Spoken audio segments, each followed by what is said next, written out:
Well, the world and its double is how we styled this.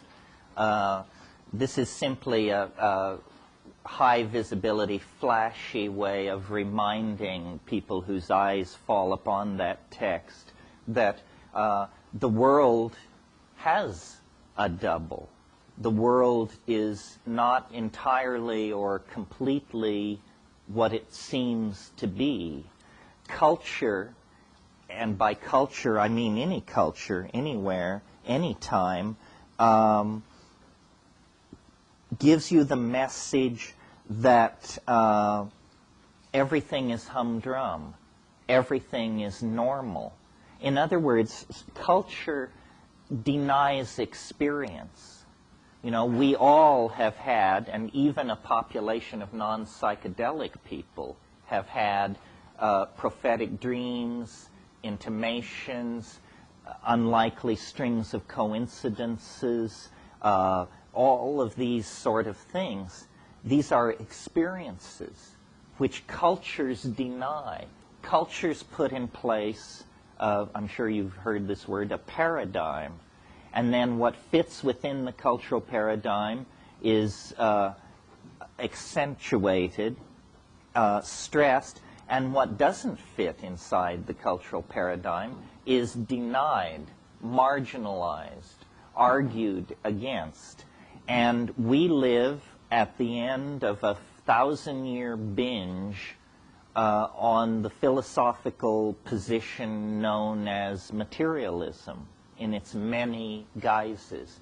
And the basic message of materialism is that the world is what it appears to be, a thing composed of matter and pretty much confined to its surface. The world is what it appears to be. Now, this, on the face of it, is a tremendously naive position, because what it says is the animal body that you inhabit, the eyes you look through, the fingers you feel through, are somehow the ultimate instruments of metaphysical conjecture, which is highly improbable. It seems to me metaphysical conjecture begins with the logic of the situation and then proceeds in whatever direction that logic will carry you. Well, if logic is true to experience, then we have to make room in any theory for invisible connectedness between people, anticipation of a future that has not yet occurred, shared dreaming, all kinds of possibilities that materialism has denied.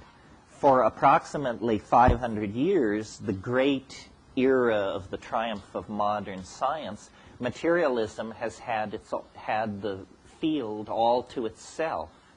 And its argument for its preeminence was the beautiful toys that it could create: aircraft, railroads, global economies, television, spacecraft. But that is a fool's argument for truth. I mean, that's, after all, how a medicine show operates, you know. The juggler is so good, the medicine must be even better. This is not an entirely rational way to proceed. And now, at the end of 500 years of the practice of rational, quote-unquote, scientific culture, we're literally at the end of our rope.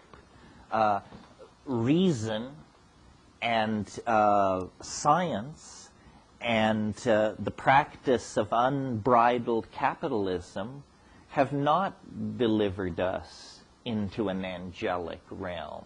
Quite the contrary. They've delivered 3% of us into an angelic realm, completely overshadowed by guilt about what's happening to the other 97% of us who are eating it. It's not a pretty picture, modern civilization. Most people in the world today are quite miserable, actually. They have very little hope. Their religions, their traditional value systems are being eroded by Dallas and Hawaii Five-0, which are on the village television every night.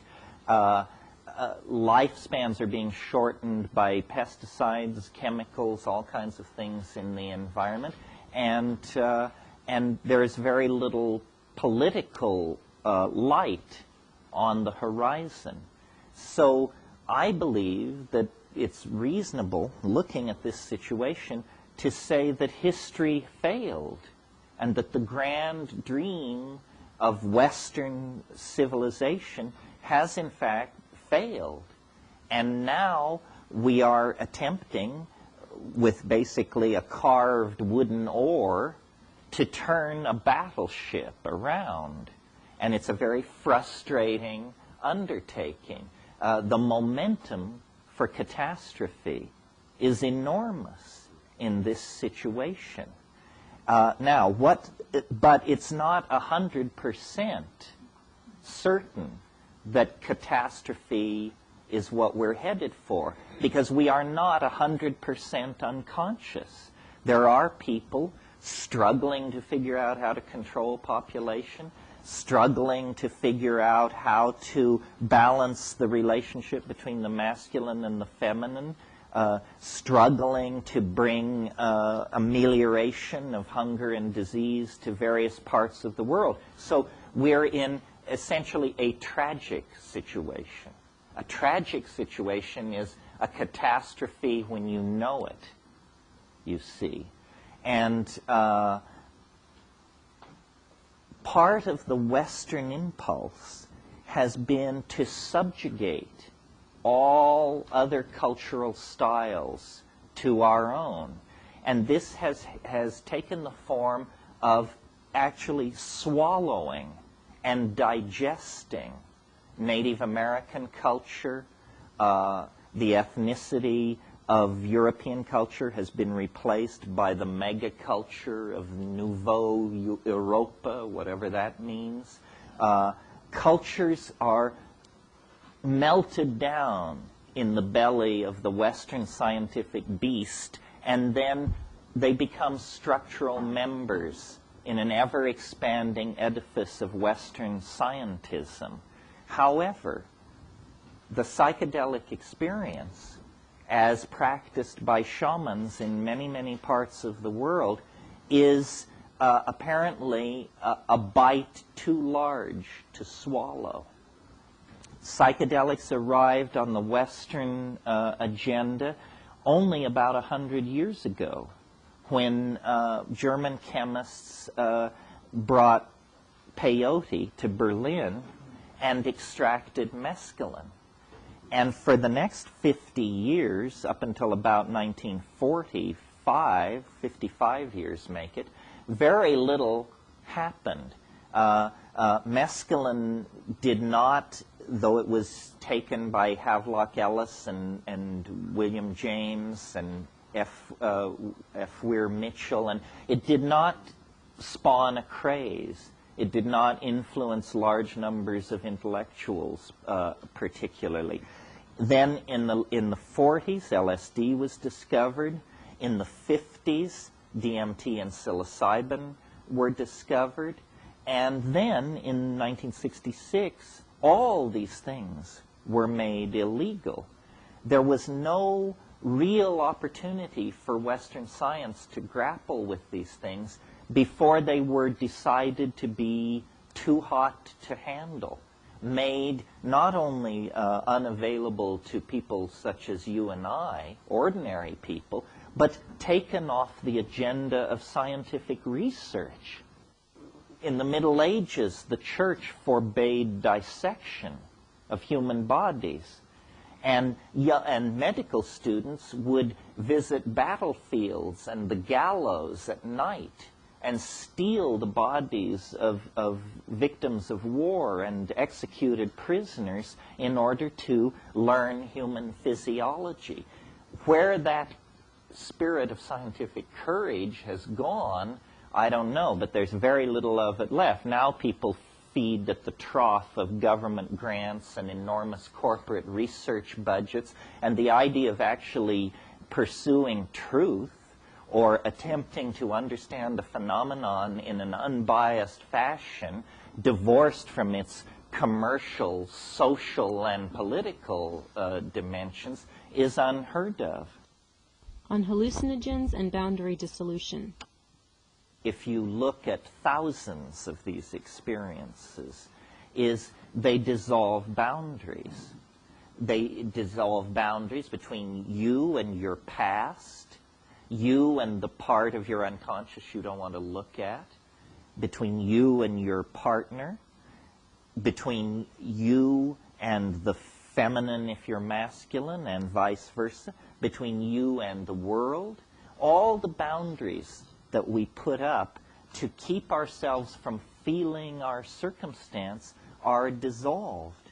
And boundary dissolution is the most threatening activity that can go on in a society. People meaning government institutions, become very nervous when people begin to talk to each other. Yes, the whole name of the Western game is to create boundaries and maintain them. The church and the state, the poor and the wealthy, the black and the white, the male and the female, the young and the old, the gay and the straight, the living and the dead, the foreign and the familiar. All of these categorical divisions allow a kind of thinking that is completely cockamamie. After all, reality is, in fact, a seamless, unspeakable something. And we understand that to perceive it separately is a necessary adjunct to the act of understanding. But it is not the end of the program of understanding. The particulate data has to be recombined in a paradigm, a seamless overview of what is happening. And the drugs that Western society has traditionally favored have either been drugs which maintain boundaries or drugs which promote mindless, repetitious physical activity on the assembly line, in the slave galley, on the latifundia, the slave-driven agricultural project, whatever it is. In the corporate office. This is why, every labor contract on this planet, at least in Western civilization, contains a provision that all workers shall be allowed to use drugs twice a day at designated times. But the drug shall be caffeine.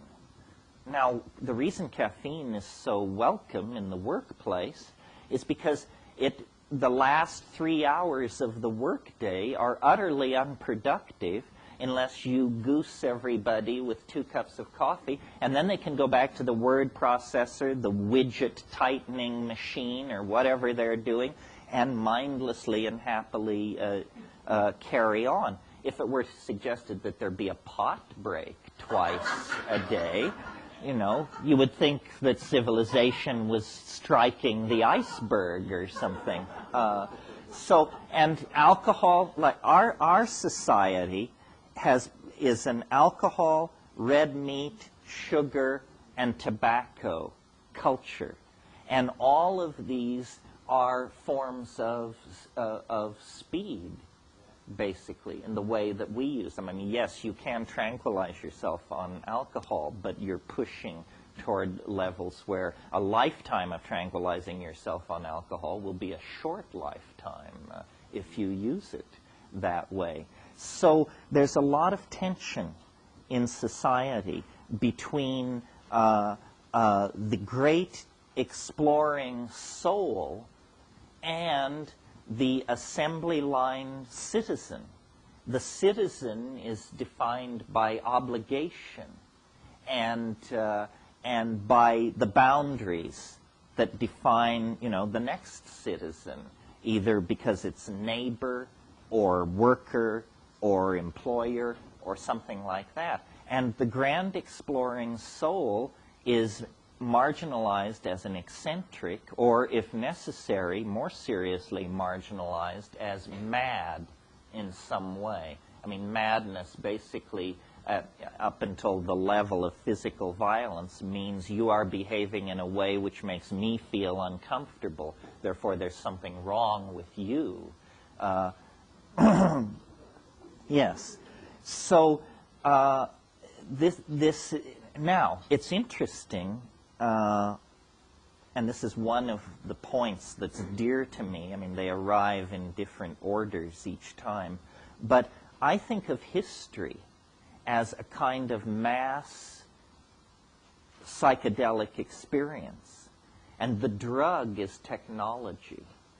And as technology gets more and more perfected as a mirror of the human mind, the cultural experience becomes more and more hallucinatory.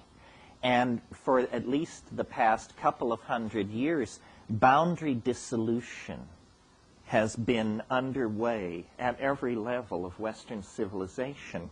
I mean, you could push it further back. The Magna Carta, the fact that princes and lords of the realm would actually attempt to force the king's signature on a document defining their privileges. They are, after all, ordinary human beings. The king is the divine appointed regent of God in heaven. So this was a severe boundary dissolution within the context of the age in which it was taking place. They were actually saying, you, as Christ's representative on earth, should cede some of this omnipotence to us, mere mortals suspended in the political process. Well, that leads then to broader demands for human rights, for the idea that a permanent and large segment of society kept in permanent poverty is unacceptable. We got rid of debtors' prisons and things like this. As the collectivity of our humanness becomes an intellectual legacy for all of us, there is a dissolving of boundaries of race, class, status, language, so forth and so on. And the whole of the 20th century has seen a massive acceleration of this. The breakdown of the Soviet Union was in fact simply, it was even so described, the lifting of the Iron Curtain, meaning a membrane has suddenly disappeared. And more of these membranes are disappearing. And what is emerging then is a more and more psychedelic experience, meaning a sense of acceleration of information flow, a sense of rising ambiguity about what it all means. Everything seems to carry both a good facet and a detrimental facet. The ambiguity of everything is increasing. The connectedness of everything is increasing. And I will argue later in the day that this is a general tendency of the time and space in which we are embedded, and that we ourselves are a reflection of this. Where is life carrying us? What is this all about? Is it carrying us toward extinction so that the rest of nature can heave an enormous sigh of relief and then get back to the business of nest building, mating flights, and oviposturing, and whatever it is that they're doing out there? Or is it carrying us toward some kind of a transition? If you look back through the history of life, which is a long history, I mean, it reaches back a billion years, it's every advance happens suddenly, unpredictably, and in a very short period of time. Some of you who stay tuned to the scientific literature may have noticed this series of articles that were around last week about what they're calling the Big Bang of biology. That there was a period of time, incredibly brief, perhaps between 1 million and 10 million years, when all the phyla of life on this planet radiated into existence, sometime between 525 and 535 million years ago. Just it all snapped into existence. The episode in which life left the sea is a similar, highly confined transition event. People recently have written about what they call punctated or punctuated evolution. Evolution is not apparently a slow curve of unfoldment. It is instead a series of equilibrium states punctuated by violent fluctuations in between, and then a new equilibrium state. So history, I believe, is not an aberration any more than leaving the sea could be called an aberration of marine existence. I mean, obviously it is not marine existence, and obviously we are not living in the same world as groundhogs and hummingbirds psychologically. But leaving the sea did not represent an ontological transition. It represented an extremely dramatic shift of modality. And this is what history is. History is characterized by its brevity, for one thing. I mean, we have packed more change into the last 10,000 years than the billion years which preceded it. I mean, and yet as entities, as animals, meat, we have not changed at all in 10,000 years. If you were to go back to that era, the people would be exactly like people we see today. They wouldn't be so racially heterogeneous because the great gene streamings and migrations that characterize history had not yet taken place. But essentially, perfectly modern people. Well, then history is apparently, if we view it as a process that nature tolerates, if not encourages, then history is essentially, apparently, important enough to jeopardize the stability of all the rest of the natural ecosystemic world.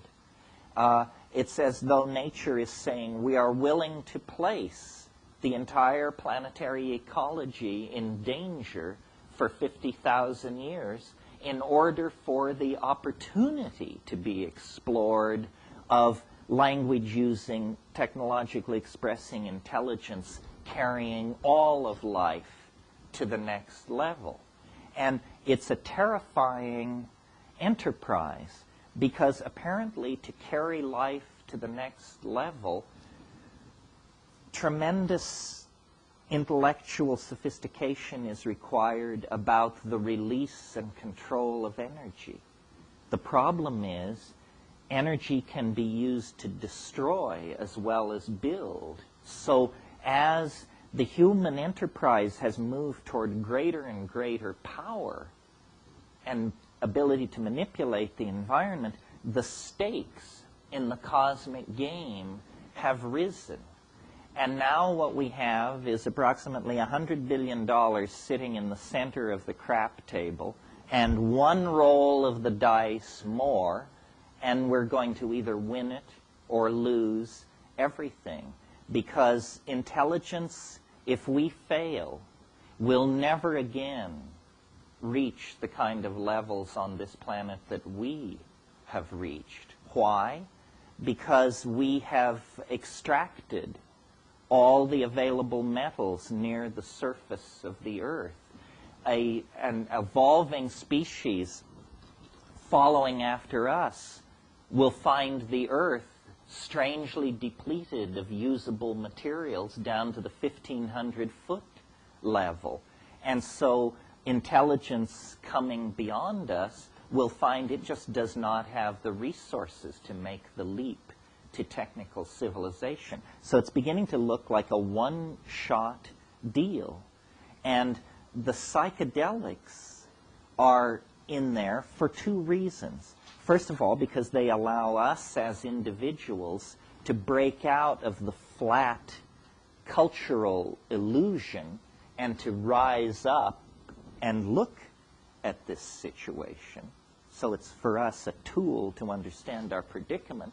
But the psychedelics are also what has driven this circumstance to arise, in part, because what psychedelics do, and I think this isn't too challengeable, is they catalyze imagination. They drive you to think what you would not think otherwise. Well, notice that the enterprise of human history is nothing more than the fallout created by strange ideas. You know, let's build a pyramid. Let's build a windmill. Let's build a water wheel, you know, and then empires, philosophies, religions arise in the wake of these situations. I've argued in the past, and I'm going to try not to repeat it here today because I think you've all heard it, but I will just mention it in a sentence or two, that the critical catalyst propelling us out of the slowly evolving hominid line and caused us to take an orthogonal right-hand turn into culture, language, art, yearning, probably was the inclusion of psychedelic plants in our diet during that episodic moment when we went from being fruitarian canopy dwellers to omnivorous pack-hunting creatures of the grassland. And it was the inclusion of psilocybin in our grassland diet that caused us to discover that there is a mind, and you can perturb it.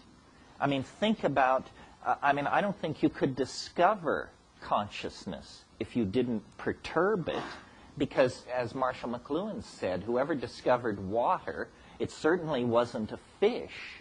Well, we are fish swimming in consciousness, and yet we know it's there.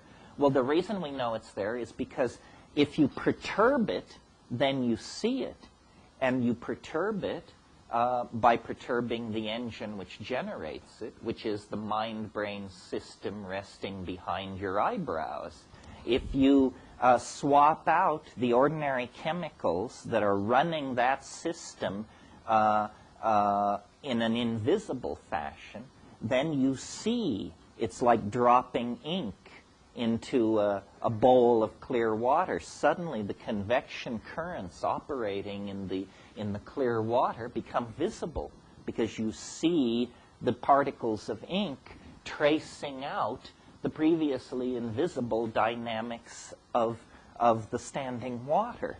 The mind is precisely like that, and the psychedelic is like a dye marker being dropped into this aqueous system. And then you say, oh, I see, it works like this and like this. Well, if psychedelics are a catalyst for the imagination, and if history is driven by the imagination, it is driven through the fallout from the imagination, which is technology and culture. Technology and culture are the consequences, the derivatives of the ratiocination of the mind.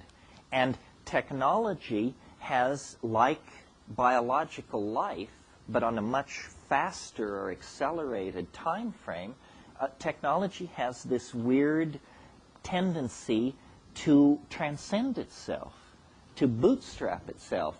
You know, if you have a cart, then it implies better wheels, better bearings, better structure. and then higher speed, more control, more feedback from the machine. That means we need gas gauges, RPM readouts, so forth and so on. Technology, strangely enough, created by a biological creature, has itself this self-transcending quality, but ever accelerating. This is the important point, because the ever accelerating accretion of technology means that history is strangely foreshortened at the future end, because it happens faster and faster. It's like a process that begins very slowly, but once started has the quality of a cascade. The rate at which falling bodies move, 32.5 feet per second. Each second it accelerates to twice the rate of infall that was occurring in the previous second. Technology is like this. And we now are in a domain where if we attempt to propagate technological development forward 50 years, it becomes unmanageable as an intellectual task. We can talk about the automobile, what it might look like 50 years from now. It would float, it would go 500 miles an hour, it would be guided by your mind, so forth and so on, these kinds of ideas. But when you think that every artifact of our world will undergo that kind of transformation, and that the synergy among these transformed objects will create phenomena and situations that we can't anticipate. That's the key thing. Our inability to anticipate the synergies between our technologies. I mean, the computer, LSD, spacecraft, holograms, organic superconductivity. Those are just 6 areas where the integration of those concerns will produce unimaginable consequences. Yeah. The ultimate boundary dissolution is the dissolution of ego.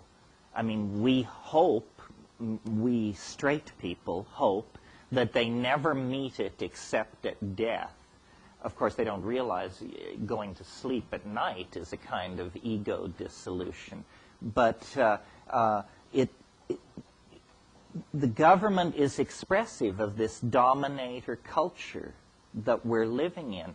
The ego is a very recent invention, and its hold on reality is very tenuous, and consequently it walks around imbued with fear. I mean, it feels itself to be a mouse in a world of dinosaurs.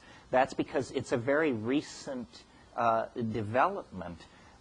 I guess I have to go back to this scenario of human development and say, just very briefly, here's how I think this worked. I'm not going to run through the whole evolutionary scenario, but this thing about ego. All primates have what are called dominance hierarchies. That simply means that the hard-bodied, long-fanged young males kick everybody else around. They control the females, the children, homosexuals, the elderly. Everybody is taking orders from this dominance hierarchy. And this is true clear back into squirrel monkeys. It's a generalized feature of primate behavior. And it's an aspect of our behavior as we sit here. Women, the feminine is not honored. The elderly are marginalized. Homosexuals, that whole issue. Many of our social and political ills stem from this attitude. Well, but you see, I believe that when we left the trees and admitted psilocybin into our diet, that it has the effect of dissolving boundaries and making this maintenance of a dominance hierarchy very, very difficult. First of all, the key on one level to maintaining the dominance hierarchy is monogamous pair bonding. That's where it begins. If in a society taking a lot of psilocybin, monogamous pair bonding breaks down because of CNS activation and sexual arousal. So in a psilocybin-using culture, there will be a tendency to orgiastic sexual behavior rather than monogamous pair bonding. What that does is it causes an incredible social cohesion, because in an orgiastic society, men cannot trace lines of male paternity. So men's attitude toward children is, these children are all ours. We, the group. It's a glue that we, in our paranoid social style, with everybody having the deed to their property and their 11-foot-high fence, can hardly imagine. But psilocybin was artificially suppressing this dominator behavior style in the primate, the evolving proto-hominid, now human being. When psilocybin was taken out of the diet, the old primate program was still there. It had not been bred out. The genes were always there. It's just that for 50,000 or 100,000 years, we medicated ourselves, literally religiously. We religiously medicated ourselves every new and full moon, perhaps oftener. These orgies were happening, creating social cohesion, propagating everybody forward. The problem was, when the psilocybin was taken away, we had been under its influence for perhaps 500,000 years. We had evolved language, rudimentary abstract philosophy, a sense of religion. We had invented technology in the form of using fire and chipping flint and all that. The psilocybin goes away, and suddenly these skills, these tools, these technologies are in the hands of marauding apes, not anymore cohesive, caring human social groups, but marauding territorial apes, driven by the desire to control all weaker members of the social group. And that's our circumstance. We have, the tools that would allow us to sculpt paradise, but we have the reflexes and value systems of anthropoid apes of some sort. So the split between our conscious hopes, our best foot, and the bottom of the human scale is appalling. I mean, look at the spread. It's a spread from from Mother Teresa to serial killers. I mean, you don't get serial killers in the chipmunk population or the grasshopper population. I mean, these animals are not so set at variance with their basic nature that these kinds of pathologies can erupt.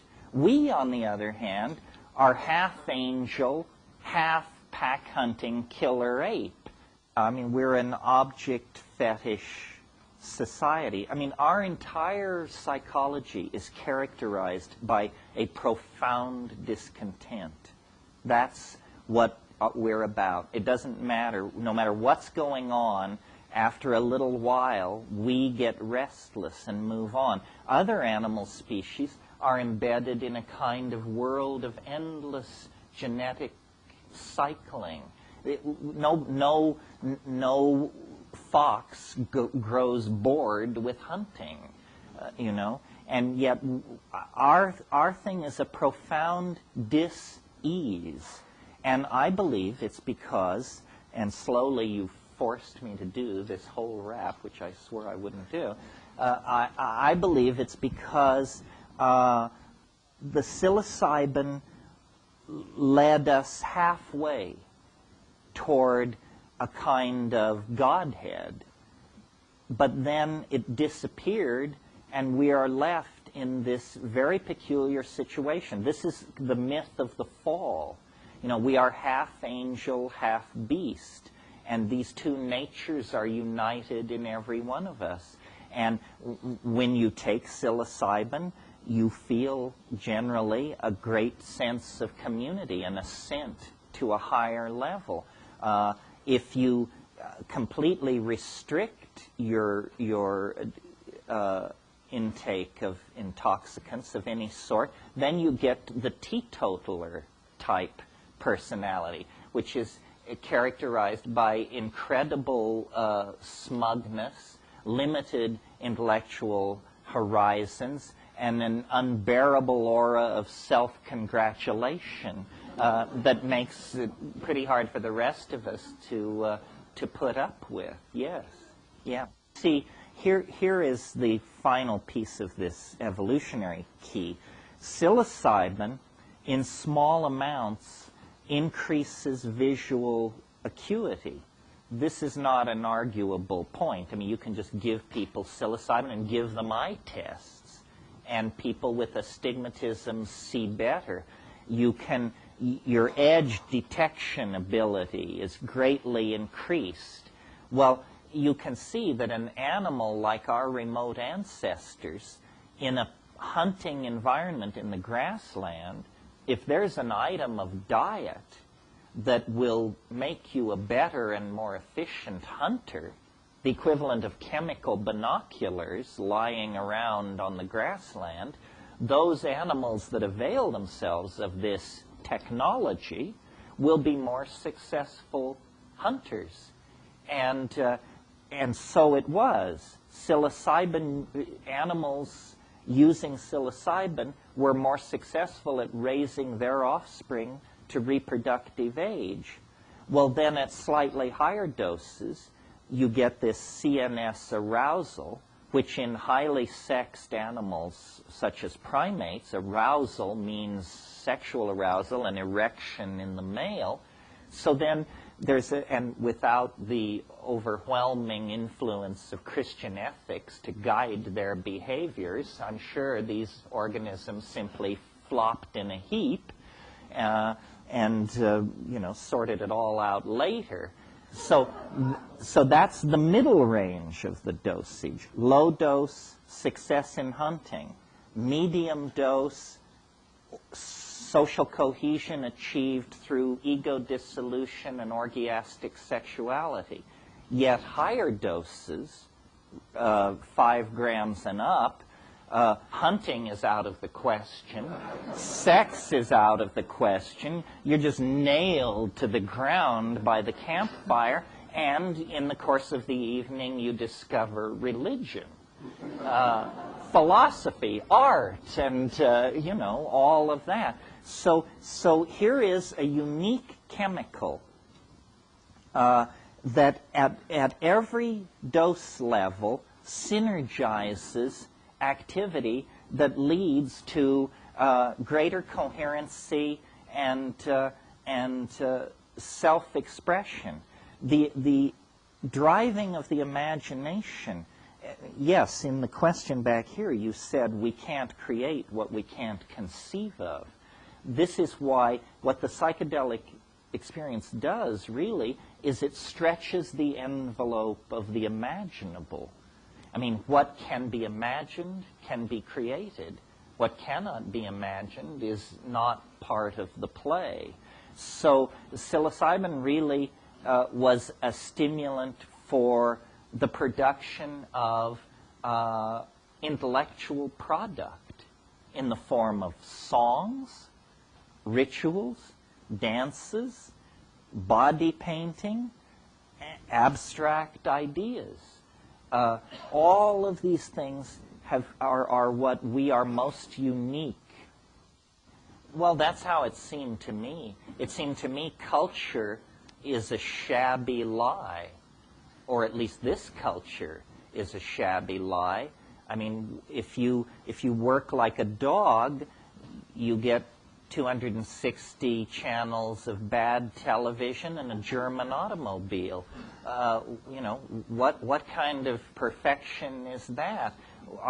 We have our secular society, religion is completely devalued, and consumer object fetishism is the only kind of worth that we collectively recognize. I'm sure you've all seen the T-shirt that says, "He," notice he, "who dies with the most toys wins." That is, in fact, the banner under which we're flying here.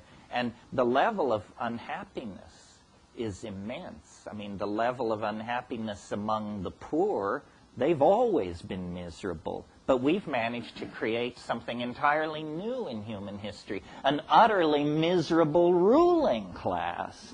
I mean, there seems no excuse for that. Well, I guess this leads us to a subject worth talking about, which is it's very important to talk to the state or the substance. Or if you don't talk to it, it won't talk to you. It follows the rules of ordinary etiquette, and it does not speak to strangers. But if you will say to it the simplest thing, like, "Hello?" then it will say, "Hello." And you say, "Is someone there?" He says, "Yes, you know, ready and willing, what's up?" But if you don't speak to it, it won't do that. That is, to my mind, the strangest property of psilocybin is this speaking in English business. I mean, LSD doesn't do that. Ayahuasca doesn't do that. Psilocybin does, for some reason. This is not my illusion. Nearly everybody who's spent time with it has commented on this. On DMT, you see who you hear on the mushrooms. On the mushrooms, you almost never encounter something that you can see. You see hallucinations, but you do not see the author of the data stream that's saying, "Did you know? I'll bet you did know," the standard form of address. But on DMT, they come bounding out of the woodwork. The strangest things happen on DMT, the most intense, and you can remember them. DMT is not like a psychedelic drug in the sense that you're getting into the contents of your hopes, memories, fears, and dreams. It's much more like a parallel continuum. It's much more as though you've broken through to some alien data space. One of the most puzzling things about DMT is it does not affect your mind. You know, it simply replaces the world 100% with something completely unexpected. But your relationship to that unexpected thing is not one of exaggerated fear or exaggerated acceptance, as in, "Oh, great, the world has just been replaced by elf machinery." Your reaction is exactly what it would be if it happened to you without DMT. You're appalled. You say, "What happened?" Because you don't feel your mind moving. You just see that the world has been replaced by something that you could not have even conceived of or imagined before. And these entities, these things which look like dribbling, self-dribbling jeweled basketballs, something that the NBA might take an interest in, you see them, and they present themselves to you. They use language to condense visible objects out of the air. Now, I don't know why they're doing that. I mean, perhaps on one level, I assume that they're trying to teach you to do that.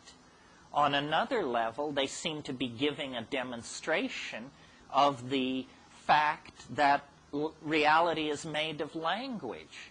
They're saying, you know, if you don't believe reality is made of language, here, I'll make you one.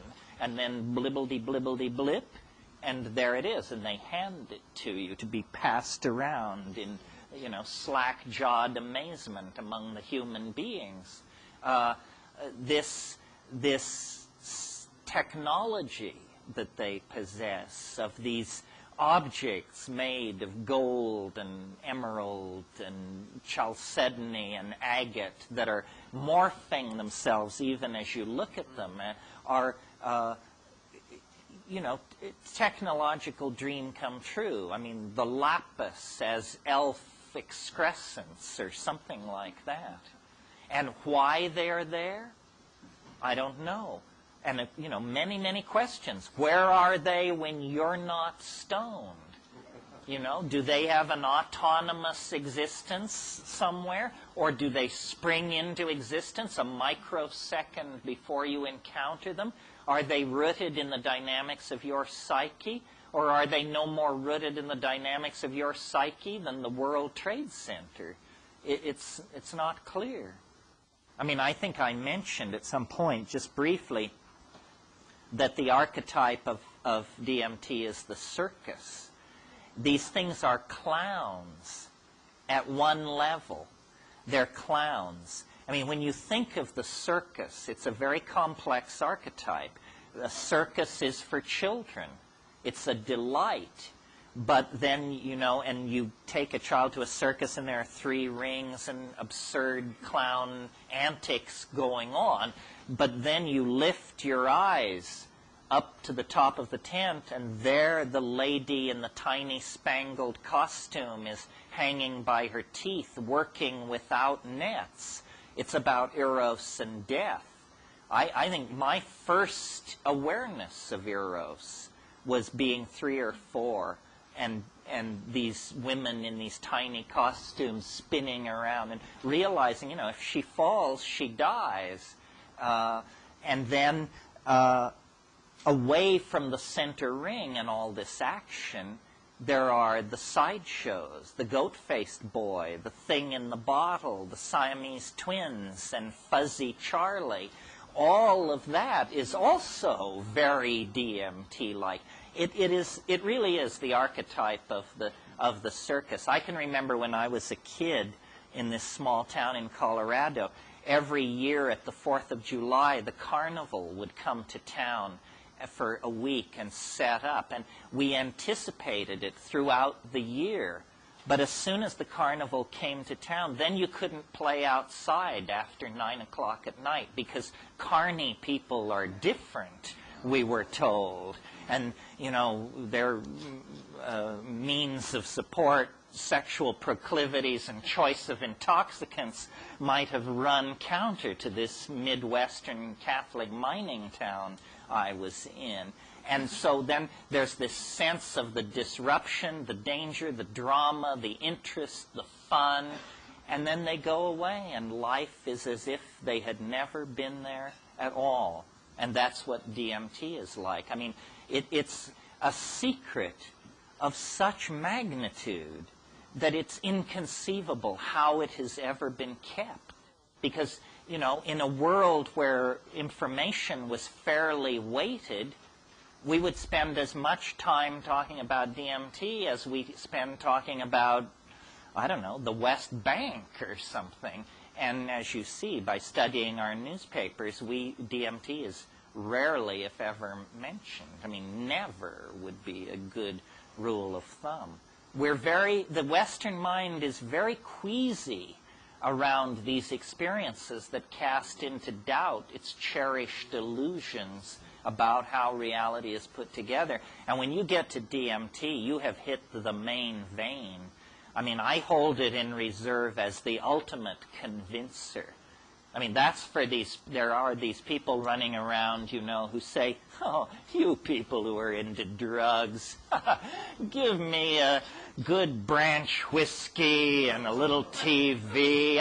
I think you're deluding yourself. Say, do you? Well, have you got 5 minutes to invest in this proposition, my cheerful friend? Because if you do, have I got news for you. It also seems to me, you know, considering the fact that DMT is a naturally occurring neurotransmitter, that you return to the baseline of consciousness in 15 minutes, that it's utterly harmless. What's the matter with our critics? Why are they so phobic of it? You know, what is it? Are you tainted forever if you know the position of your enemy? Why are they so afraid to give it a chance? Well, I think I can answer my own question, quoting a wonderful thing Tim Leary said years ago. He said, LSD occasionally causes psychotic behavior in people who have not taken it. Right. That is the problem, I believe, that these drugs are causing outbreaks of psychosis among people who won't get near them. And they are turned into frightened, paranoid order freaks reaching for, you know, extra-legal and extra-constitutional means to make your life hell. Obviously, their minds have been severely bent by the absence of this drug. However, the knowledge of it seemed to practically undo them. Next, Terence discusses the potential teachings of DMT. Yeah, I mean, the first teaching is priceless. It's that the world is beyond your ability to conceive or imagine. So give up any short-term plan to conceive or imagine. I think really the worth in these psychedelics is simply that they allow you to triangulate upon reality. I mean, in other words, if all you've got is awake and asleep, you can't go far with that. But if you've got awake, asleep, and DMT as points, you can build a much more dimensionally rich model of consciousness. I think that it has to do with your own intelligence. Truly stupid people aren't interested in psychedelics because they can't figure out what the point of it is. It feeds off intelligence. It's a consciousness-expanding drug. If you don't have any consciousness, it can't expand it. And I've met people who say, yeah, well, all this stuff and big bugs talk to you and say strange stuff. You say, yeah, well, you should have paid a little attention. I mean, it's amazing to me how people don't seem to, like, the less intelligent you are, the less challenging the psychedelic experience becomes, because the less capable of entertaining the implications you are. Because you just say, well, yeah, a lot of bright lights, and there's some talking bugs, and spaceships, and I don't know, you know. Well, you know, it's because I guess it's because those people are so ingrained in cultural values that they assume it's not real. They assume it's a trip, whatever that means. It means you have permission not to take this experience seriously. It's a trip. But what I've noticed is that based on quantum mechanics' need for an observer as part of any system, that's big news for our field of study, because what it means is hallucinations are as real as anything else. I mean, a hallucination is not like a Chevrolet, but on the other hand, a Chevrolet is not like a hallucination. Why should we demand that these things co-map over each other? A hallucination is a species of reality, as capable of teaching you as a videotape about Kilimanjaro or anything else that falls through your life. The question is, does DMT talk to you the way psilocybin does? It's interesting that these two compounds so closely related to each other. Both have something to say about language, but they say it in precisely opposite ways. Psilocybin, it's a teaching voice that speaks to you in your language.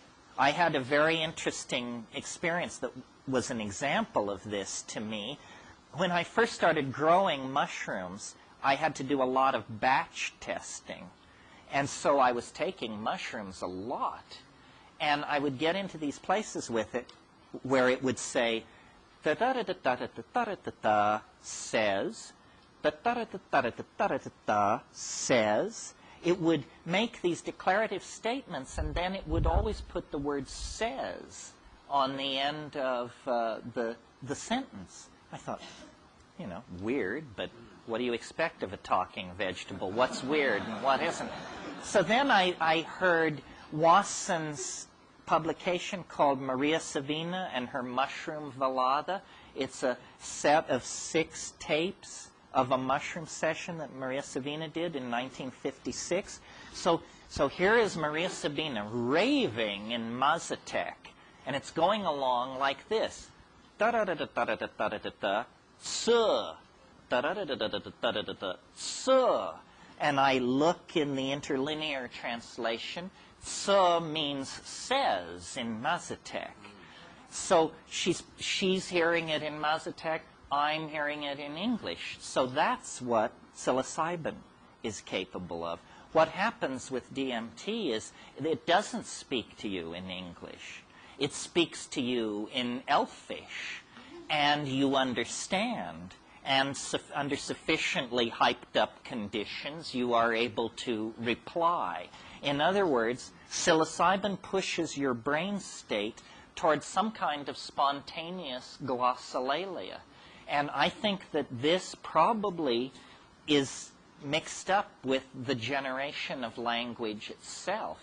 Because what happens on DMT, on high-dose DMT, is these machine elves, these dribbling basketball things, they use this musical sing-sang-song language to make objects, which they then show you.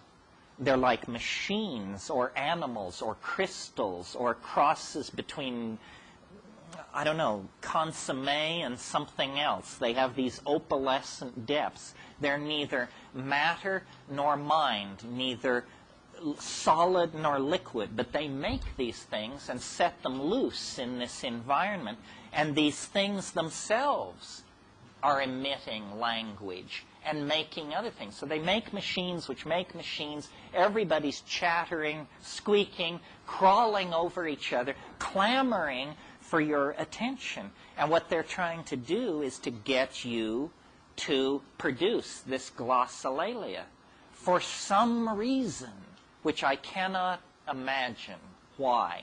When you're stoned and you do the glossolalia, it's an incredibly pleasurable experience. But so might be eating an orange or having sex if you were to do it at that moment. You can't tell. But you can make this funny pseudo-linguistic stream of syllables that's very, very satisfying. And, you know, it has a bit of art in it. I think probably we invented language long before meaning, and that it was some very practical person who got the idea that the music could have words, and that before that it was simply verbal amusement. After all, the most readily at hand musical instrument is the human voice.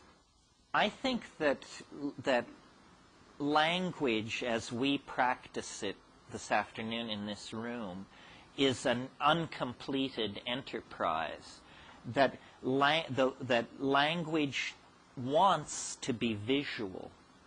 It is in transition.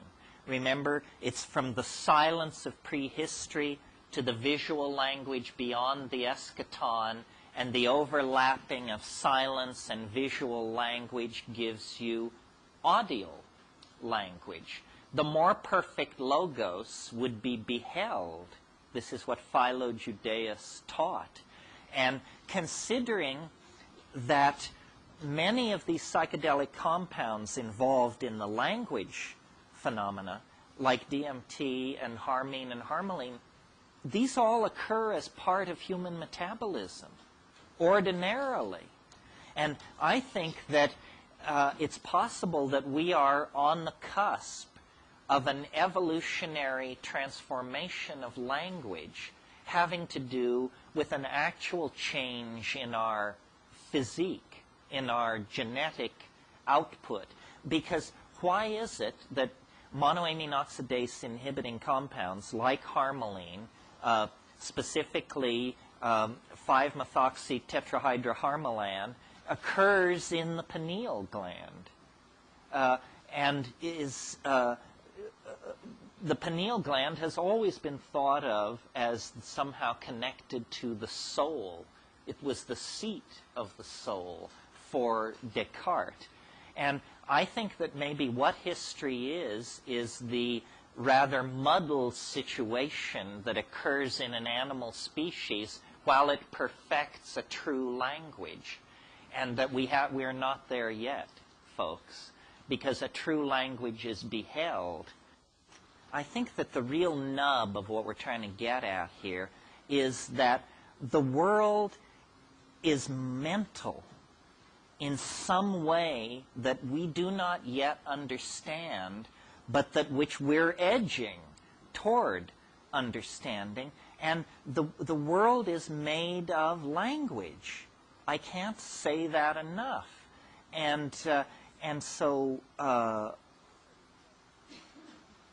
whenever we get into these discussions about reality or effects in space and time, we are operating outside this assumption that the world is made of language. If the world is made of language, it's very hard to figure out just where the edge of it is. I mean, do we really need to believe in the existence of distant galaxies like NGC 245 if, in fact, the world is being produced in the human cerebellum as a phenomenon of language? What exactly is the ontological status of these distant parts of the universe that register only as the faint tracings on our instruments, then interpreted through the fishy fiat of a bunch of stacked up theories and formulas? I mean, did you know that the entire universe of radio telescopy, radio telescopes were invented around 1950. They've been used to build up our entire picture of the universe. Did you know that if you took all the energy that has fallen on all the radio telescopes on this planet since the invention of radio telescopy, that it would be less energy than is generated by a cigarette ash falling a distance of 2 feet? So that's where your data sample is coming from, that you've built up this model of exploding galaxies and colliding quasars and mega this and mega that.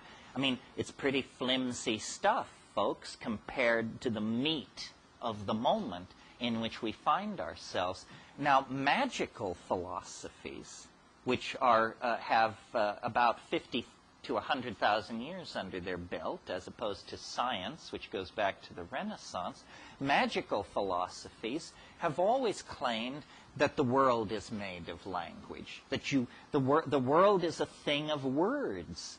And if you know these words, you can take it apart and put it together any old way you wish. Our entire Western religious tradition begins with the incredibly cryptic statement, in principio et verbum et verbo caro factum est. It's fairly obscure even in English. In the beginning was the Word, and the Word was made flesh. What is this making the Word into flesh? And does it not imply then that eventually the flesh will become Word? As I descend into mental disintegration and madness, I become more and more convinced that reality is more like a novel than a series of integrated tensor equations of the third degree, which is what physics would have us believe. The world is like a novel. It's a novel in which you are a character. And there's dramatic tension, plot, resolution, tragedy, nobility, betrayal, the whole gamut of emotions and human possibilities. And what we tend to do is always to marginalize first our own experience and then all human experience. So our model of reality is that the universe is a zillion somethings that direction and a trillion somethings that direction. We are tiny and insignificant. Our star is typical. Our galaxy is typical. Everything is utterly humdrum. And there's nothing going on here at all. Well, this is an incredibly dreary and disempowering model of reality. I would rather believe that if, in fact, what the universe is a novelty-producing and conserving engine, and if we define novelty as density of connectedness, then guess what? The human neocortex becomes the center of the cosmic drama, because the human neocortex is the most densely ramified and connected material object known to exist in the universe. So after 1,000 years of human marginalization, suddenly through the injection of science, there is permission to believe that the cosmic drama really is about us, that we really do carry the load in this play, that this is a play about the career and preservation of novelty and complexity, and thus we are central actors in that drama.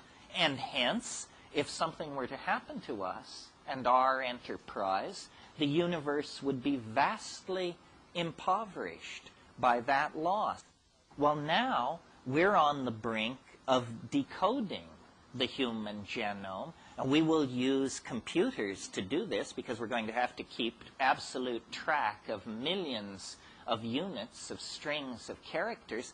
But the end result of this, I think, is that the flesh will be made word, and that we are textualizing our reality. And this may be what all these French people are screaming about that we can't understand, the so-called deconstructionists, because they keep saying reality, it should be dealt with as a text. If you don't treat it as a text, you will entirely miss the point of it.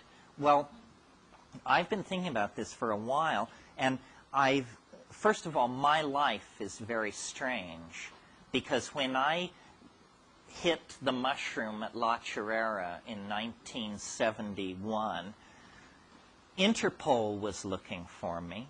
I had a price on my head.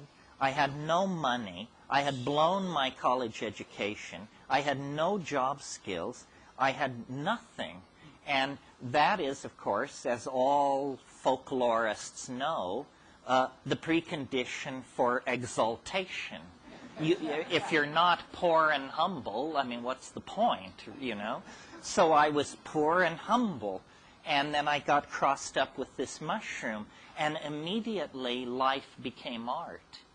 Life became freakishly ordered, and plot elements began to unfold. And I have in my mind a picture of the curve of my mission, if you want to call it that. And weirdly enough, reality has not yet departed from the curve. Now, the curve is getting steeper and steeper, and at some point, surely, reality and the curve will depart. Otherwise, decency forbids that I carry that thought further. But you do see what I mean, I think. And all of us are beginning to take textual control of our lives and be able to write the plot. You see, if what we're embedded in is a novel, or some work of art like a novel, then what you want to do is figure out who in the novel you are. I mean, if your name is Joe Blow, is the name of this novel The Lives and Worlds of Joe Blow? Or do you get to draw a bath for someone on page 230 and never be seen again? Now, as a character, the more conscious you become, the more you have free will within the context of the plot. I never understood this, and I'm not sure most people understand it. Like I grew up in Berkeley in the I was in Berkeley from 65 to 70, the golden age. I was so unconvinced of my own uniqueness that I never understood that the great drama that was unfolding around me, all I had to do was join, and I never joined. I thought it was spectator sport. I mean, I marched in the marches, I took acid, I got laid, I did all of those things. But what I mean by I didn't join is I didn't realize that the Grateful Dead were a bus ride away and that I could probably walk into that scene and make a place for myself. Or the Doors, or the Stones, or the Beatles. You pick it. In other words, I defined myself as a spectator rather than an actor. And we are all doing that far too much. You can get a lot rowdier than you are. You can make a lot more waves. There's been too much politesse and too much parlor etiquette exercised recently by the counterculture. It's perfectly all right to mix things up. It's perfectly all right to try and accelerate the plot. This will move your character nearer and nearer to the center of the action. And people have asked me then, is the goal to make yourself the novel about you? Is the goal to make the novel about yourself? I don't think so. The goal is to become the author of the novel. Then you can write any damn ending you want for your character or any other. And this becoming the author is this psychedelic detachment. And suddenly you go from being a chessman on the board to the chess master looking at the board. It's empowering. It's self-control. Now, people who don't know this are like made of denser stuff than the rest of us. You can just part them like wheat and move through them because they have no sense of the nature of the game. They are still embedded in the old Newtonian paradigm and are completely powerless to control their own lives. That's what happens to you in the Newtonian game. All the power flows to, I don't know, the White House, the UN, Madison Avenue. It's not clear, but it certainly doesn't reside with you. More and more, I think we need to decondition. That's what I mean by following the plot as written.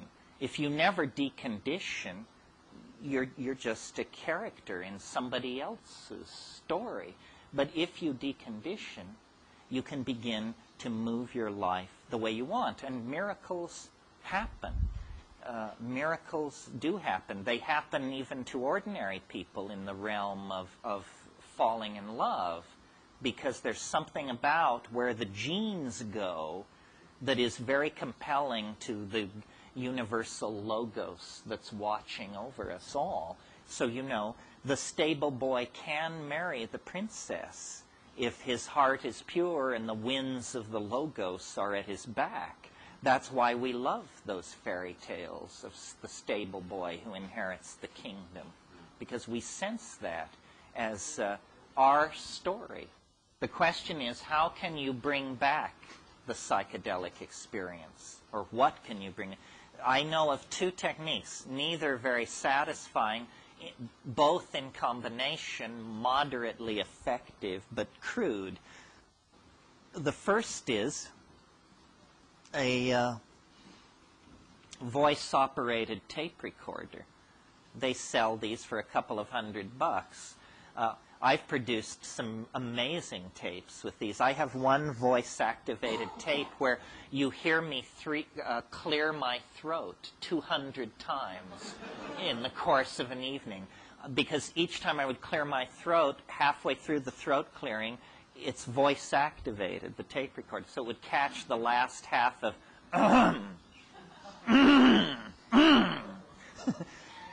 however, if you have presence of mind sufficient to speak English, this would be a more informative record of your experience. Yeah. And then the other technique, which is less technically dependent, is if you have an insight at a certain level of the experience, you have to repeat it to yourself at another level of the experience, and then another level. And by this incremental bucketing method, you can carry almost any insight out into the realm of the world. These insights often don't stand up to scrutiny. I had a really interesting experience just a week ago. I'm sure you've all had most of this experience, but I finally had it all. It's the experience of having a dream, a very, very complicated dream, the subject of which is the universal secret, which, if told, would transform everything. It's the "I've got it" phenomenon, and usually what happens is you wake up and it's gone just before you get consciousness to get... And you say, "My God, I understood everything. I had it down to a single statement. If I could articulate it, the world would never be the same." Well, this happened to me about a week ago, but by some miracle, I actually was able to hang on to the statement into consciousness. And I woke up and yelled this thing. My son was appalled. I mean, it was 6:30 in the morning, and I was able to get it out. I hope you're ready. I sat straight up in bed and said, "A song is a song." Profound stuff. I mean, maybe it is profound stuff. The profound stuff usually has that an X is an X construct, because essentially what it's telling you is silence would have been an acceptable substitute for this statement. Well, let me say one more thing here, just sort of to wind this up. The metaphor that makes sense for what we're going through, because it gets the biology of it, it gets the drama of it, it gets the risk of it, it gets the fun and the joy of it, is the metaphor of birth. We are about to decamp from three-dimensional space and time. Yes, the earth is the cradle of mankind, but you can't live in the cradle forever. And we're not in this cradle alone. We are squashing and trampling on hundreds of other species that have as much right to be here as we are. So through technology, which means pharmacology, art, and the engineering sciences, we are trying to find a doorway into a new world for the spirit.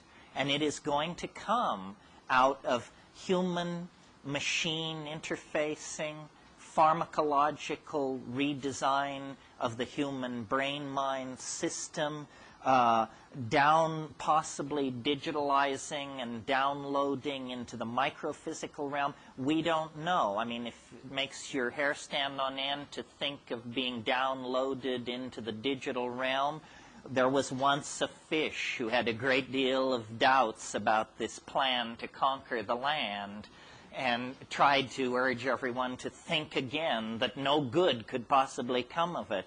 But in fact, the forward thrust of evolution is toward higher dimensions, greater complexity, more information, greater connectedness, and a deeper and deeper sense of the all-pervasiveness of love and meaning.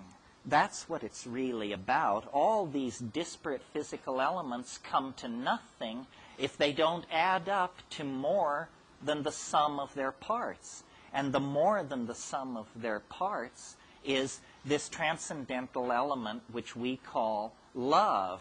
That is the part of the eschaton that has never left us, that accompanied us across the African grassland and into history. I mean, granted, bloodied and battered by the experiences of sexism and racism and so forth, but never lost as an ideal, never lost as a guiding light and an experience. And I really think that when we dissolve all the boundaries, this is what we will discover, is an unconditional caring, an unconditional affection that flows through all life and all matter and gives it meaning.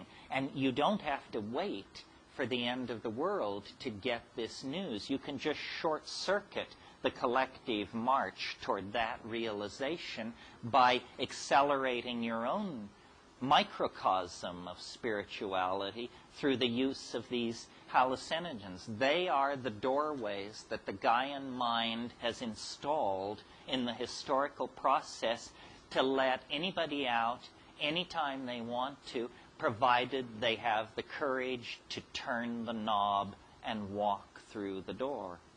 Thank you very, very much. Thanks.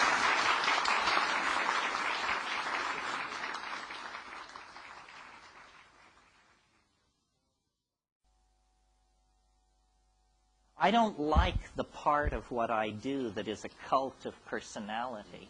I don't like it that a white guy sits at the front of the room and pontificates. And I don't know if you've figured out this shuffle, but I have, and I know that I don't know anything more than you know, really. And that it's just a funny circumstance of fate that you sit and listen and I speak, because there are no experts. And there is only, the integrity of doing and having done. And really, if you get the message, you will be able to transcend the need for any more of this, because it's really a message of self-trust and self-empowerment. And then what I'm also trying to create is a community of shared associations about these weird states, so that we don't have to all privately think we're losing our marbles. Let those who talk to the elves find each other and band together. I am not I am basically a scientist without portfolio, because no academic institution would ever trust me with a portfolio. But I move in the domain of the gurus, the channelers, the pontificators, and those with secret revealed knowledge from Atlantis and Lemuria. But I have contempt for all of that, whether it's true or not, because they got there the wrong way. You have to come through the rules of evidence and reason. Reason is not science. Don't confuse them. I'm very much a critic of science and the scientific method, but I don't think reason can be tossed out with that bathwater. What is being proposed here is that we're on the brink of the discovery of another world, a world as potentially transforming of our world as the discovery of the Western Hemisphere transformed European civilization in the 1500s. But the world that we're about to discover is inside the mind. It's mental real estate.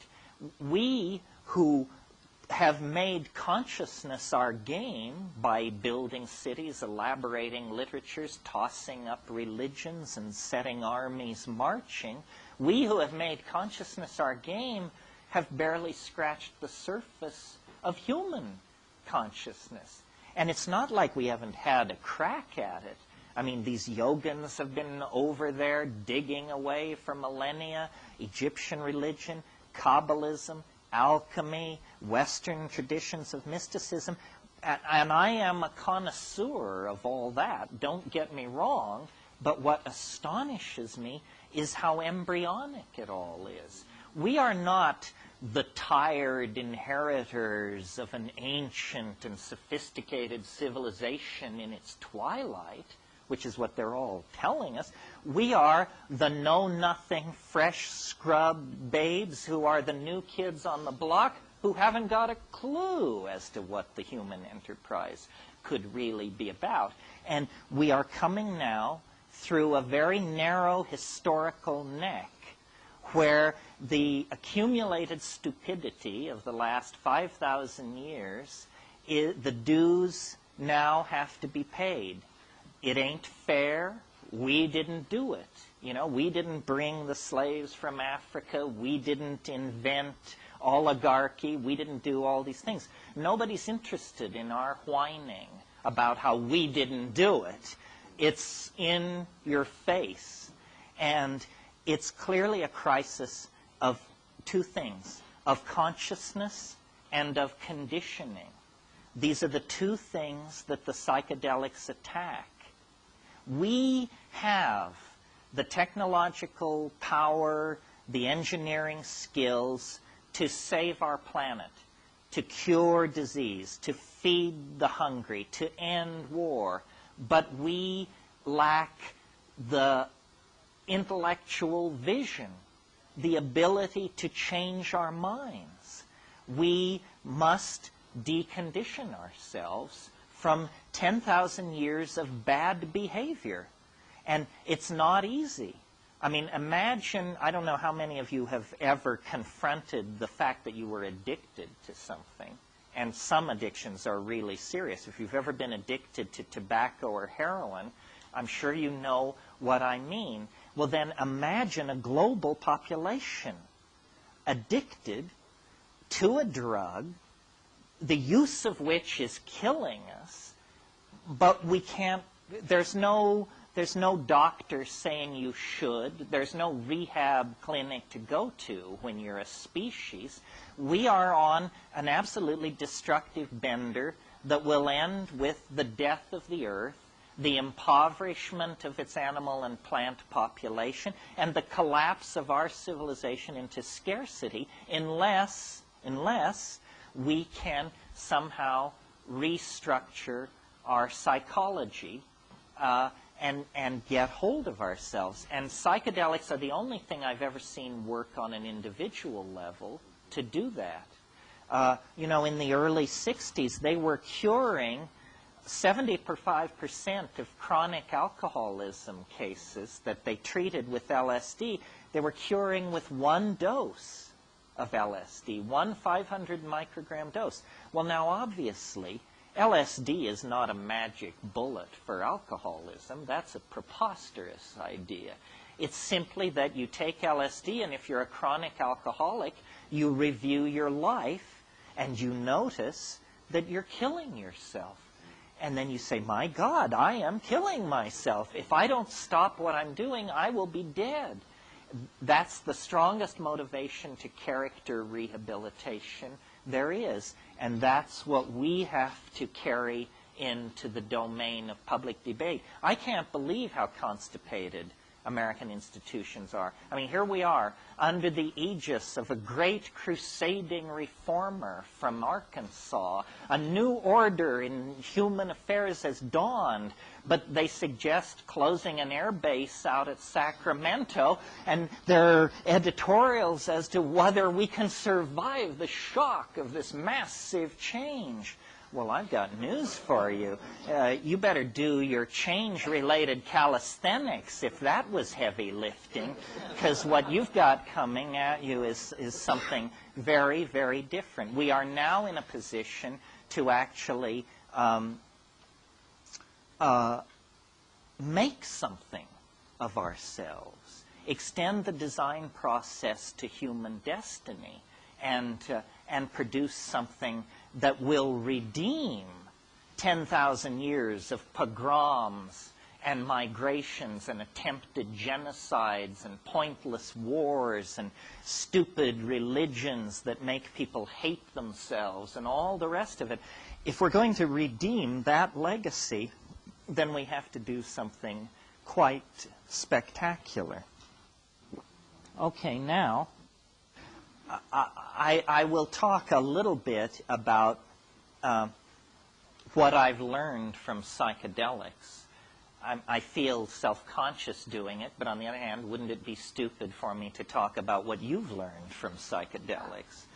That would add presumption to the sins already arrayed here. There are different models about what the psychedelic experience is. Here's a couple.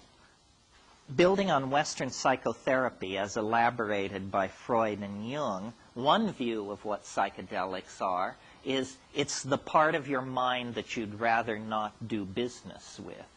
It's the memories of childhood neglect or abuse.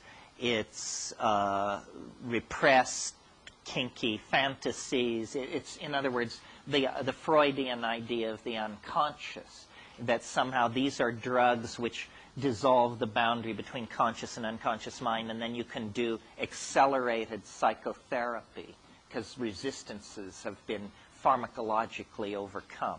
That's one model. It's good as far as it goes. It just doesn't go far enough. Then there's another model, which I would call the traditional or shamanic model. And it says the cosmos is a series of levels.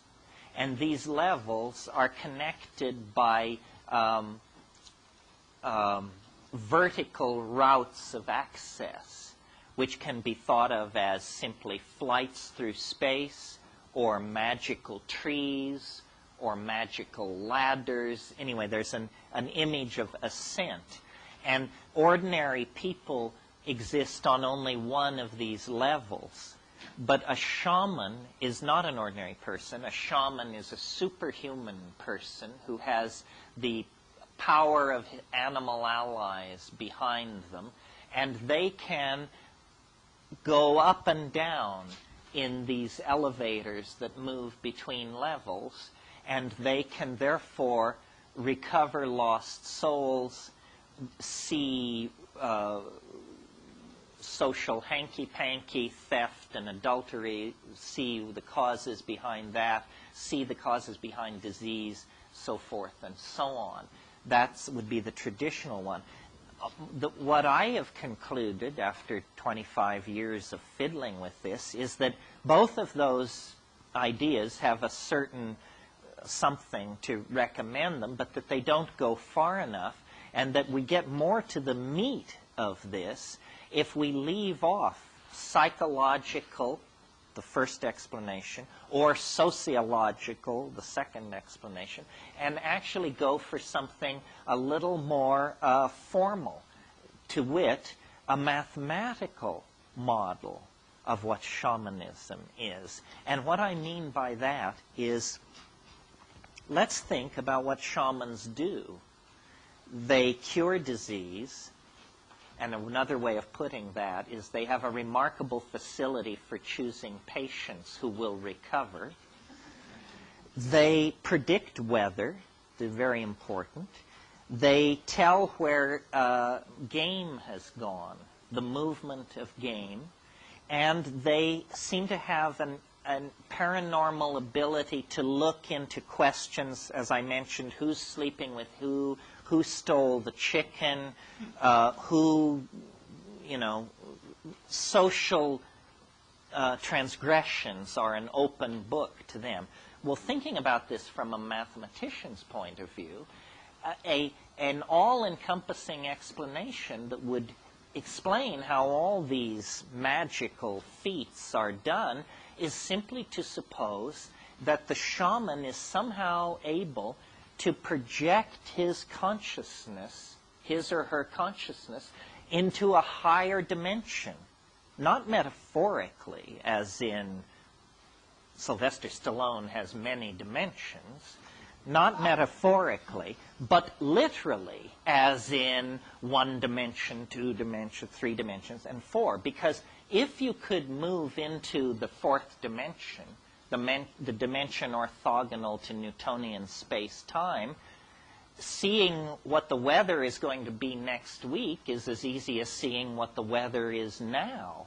Seeing where the game went is as easy as seeing where the game are. Knowing who stole the chicken is simply defined by looking to see who stole the chicken.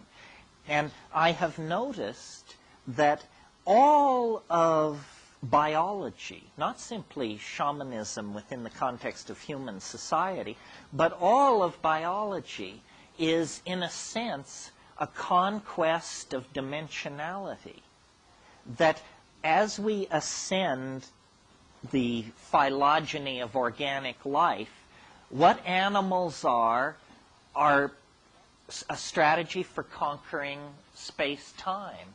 And complex animals do it better than simpler animals. And we do it better than any complex animal. And we, 20th century people, do it better than any people in any previous century, because we can bind data in so many ways that they couldn't, electronically, on film, on tape, so forth and so on. So the progress of organic life is deeper and deeper into dimensional conquest. Well, from that point of view, then, the shaman begin to look like the advance guard of a new kind of human being.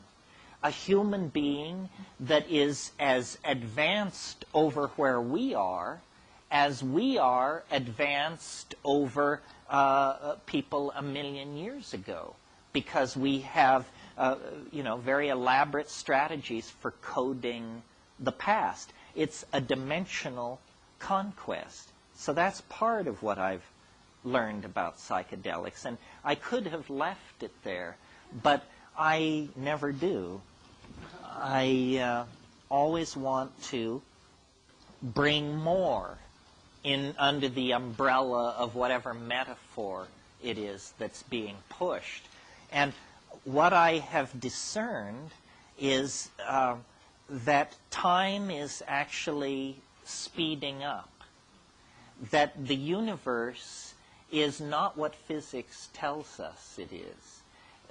Physics tells us that the universe is a physical system, an entropic system that was born in immense energy and chaos and will run down with a bang, with a whimper, not a bang, run down into heat, entropy, and dissipation. The psychedelic data on this is completely different. The psychedelic data says what that model left out was biology and mind. Now, biology, you might imagine, is a fairly ephemeral, recent, fragile phenomenon. It is not. The average star in this galaxy gutters out after about 700 million years. Not our star. We happen to have the good fortune to be around a very stable, slow-burning star. But there has been biology on this planet at least 2 billion years. 3 times the average life of a star. So biology is not some Johnny-come-lately epiphenomena. Biology is a phenomenon more persistent than the life of the stars themselves. And biology is not a static thing. A star evolving now is not greatly different from a star evolving 1 billion years ago. Biology doesn't work that way. Biology constantly changes the context in which evolution occurs. The way I have downloaded this into a phrase is the universe is, the biological universe at least, is a novelty-conserving engine. Upon simple molecules are built complex molecules. Upon complex molecules are built complex polymers. Upon complex polymers comes DNA. Out of DNA comes the whole machinery of the cell. Out of cells comes simple aggregate colony animals like Hydra and that sort of thing. Out of that, true animals. Out of that, ever more complex animals, organs of locomotion, organs of sight, organs of smell, complex mental machinery for the coordinating of data in time and space. This is the whole story of the advancement of life. And in our species, it reaches its culmination and it crosses over into a new domain where change no longer occurs in the atomic and biological machinery of existence. It begins to take place in this world which we call mental. It's called epigenetic change, change which cannot be traced back to mutation of the arrangements of molecules inside long-chain polymers, but change taking place in syntactical structures that are linguistically based. And people have probably been using language with considerable facility for probably 50,000 years, possibly more. In our own time, we have created ever more elaborate languages, ever more elaborate technologies for transforming, storing, and retrieving language, so that we are actually on the brink, of being able to give every single one of you the complete cultural inventory, the complete database of human beings' experience on this planet. That's what these data highways and networks are all about. The nervous system is being hardwired. But what I wanted to draw your attention to about this is it is not only an advance deeper and deeper into novelty, but it's an advance in which each successive stage occurs more quickly than the stage which preceded it. So, once you get the Big Bang, then nothing much happens for a long, long time. There's plasma streaming through the universe. The universe is slowly cooling, but that's the most dramatic, complex process in the universe, this cooling. Then, after a certain point, more complex processes come in. Complexification begins to build, and as it builds, it begins to happen faster and faster and faster. And the great puzzle in the biological record is the suddenness of our own emergence, human emergence out of the primate line. It happened with enormous suddenness. Lumholtz calls it the most explosive reorganization of a major organ of a higher animal in the entire fossil record. And that's, a great embarrassment to the theory of evolution, because this is the organ which generated the theory of evolution. We're not talking an appendix or an eyebrow here. We're talking the very organ which generated it. I think that we have taken far too much responsibility for what is happening, and that what we took to be a staircase we were climbing is actually an up escalator. And if you will stop climbing, you will notice that it does not impede your upward progress, because the ground you're standing on is moving you toward the goal. And I think that this idea, which may be the proof that I'm bonkers, requires a fairly radical reorganization of consciousness. Because what I'm saying is the universe was not born in a fiery explosion from which it has been being blasted outward ever since.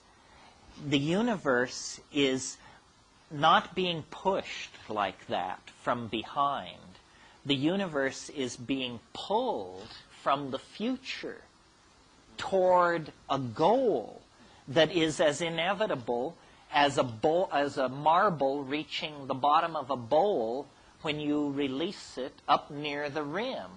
You know, if you do that, the marble will roll down the side of the bowl, down, down, down, and eventually it will come to rest in the lowest energy state, which is the bottom of the bowl.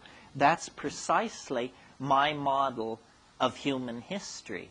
And now, bear in mind what the competition is peddling. The competition is peddling the idea that the universe sprang from nothing in a single moment for no reason. Now, whatever you think about that, notice that it's the limit case for credulity. Do you understand what I mean? I mean, if you can believe that, it's hard for me to imagine what you would balk at.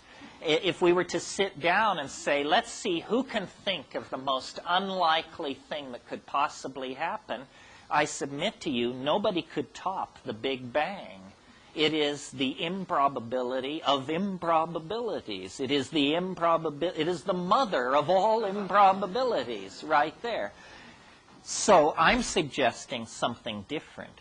I'm suggesting that the universe is pulled toward a complex attractor that exists ahead of us in time, and that our ever-accelerating speed through the phenomenal world of connectivity and novelty is based on the fact that we are now very, very close to the attractor. All Western religions have insisted that God would come tangential to history, but they all lose their nerve when you ask when, which is the only interesting question about that hypothesis. I mean, if it's not now, then what the hell difference does it make? It's just pissing in the wind as far as I can see. I think that the very real social crisis that is upon us, the crisis of population, of resource depletion, of atmospheric degradation, of epidemic disease, all these crises indicate that we are now down to the short epochs of this process of universal ingression into novelty, and that in fact it makes no sense whatsoever to speak of a human future. There is no human future. It's inconceivable, given where we are today, that to speak of the human world 1,000 years from now, or 500 years from now.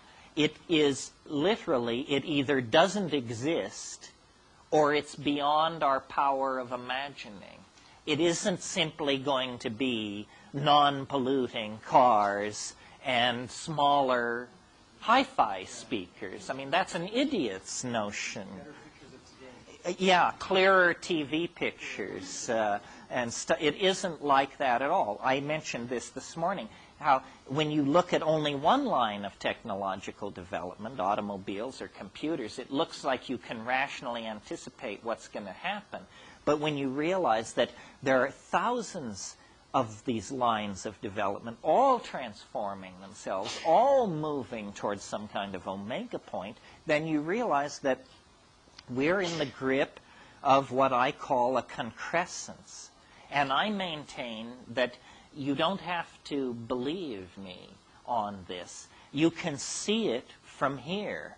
You just have to climb a high hill. There's one. It's called psilocybin. There's one. It's called ayahuasca. The view from the tops of these hills is of the concrescence. It lies now closer to us than the Johnson administration, for God's sake, in time. And, I have an elaborate mathematical theory to back this up, which you should gratefully learn you are not going to be flayed with this afternoon, but I think it's going to become more and more important for people to delinearize their view of time. Decondition yourself from the lie of history. After all, if time were space, history would be a spider web. So bear that in mind. Concrescence. Concrescence is a word that I cribbed from the metaphysics of Alfred North Whitehead. And in fact, much of what I say, Whitehead provides the foundation for. He, like myself, had the idea that history grows toward what he called a nexus of completion. And these nexi of completion themselves grow together into what he called the concrescence. So a concrescence is a domain of extremely high novelty in comparison to whatever it's embedded in. So, for instance, you walking in the wilderness, you are a concrescence because you are more complex than the medium you're moving through. A raisin embedded in a cornmeal muffin is a concrescence. It is more complex than the muffin matrix in which it finds itself. So a concrescence is a local state of unusually high complexity. And a concrescence exerts a kind of attraction. Let's call it the temporal equivalent of gravity. So that all objects in the universe are drawn through time, not space. Gravity draws you through time. Gravity draws you through space. Time draws you toward the concrescence. This is why the universe is seen to be becoming more and more complex, faster and faster.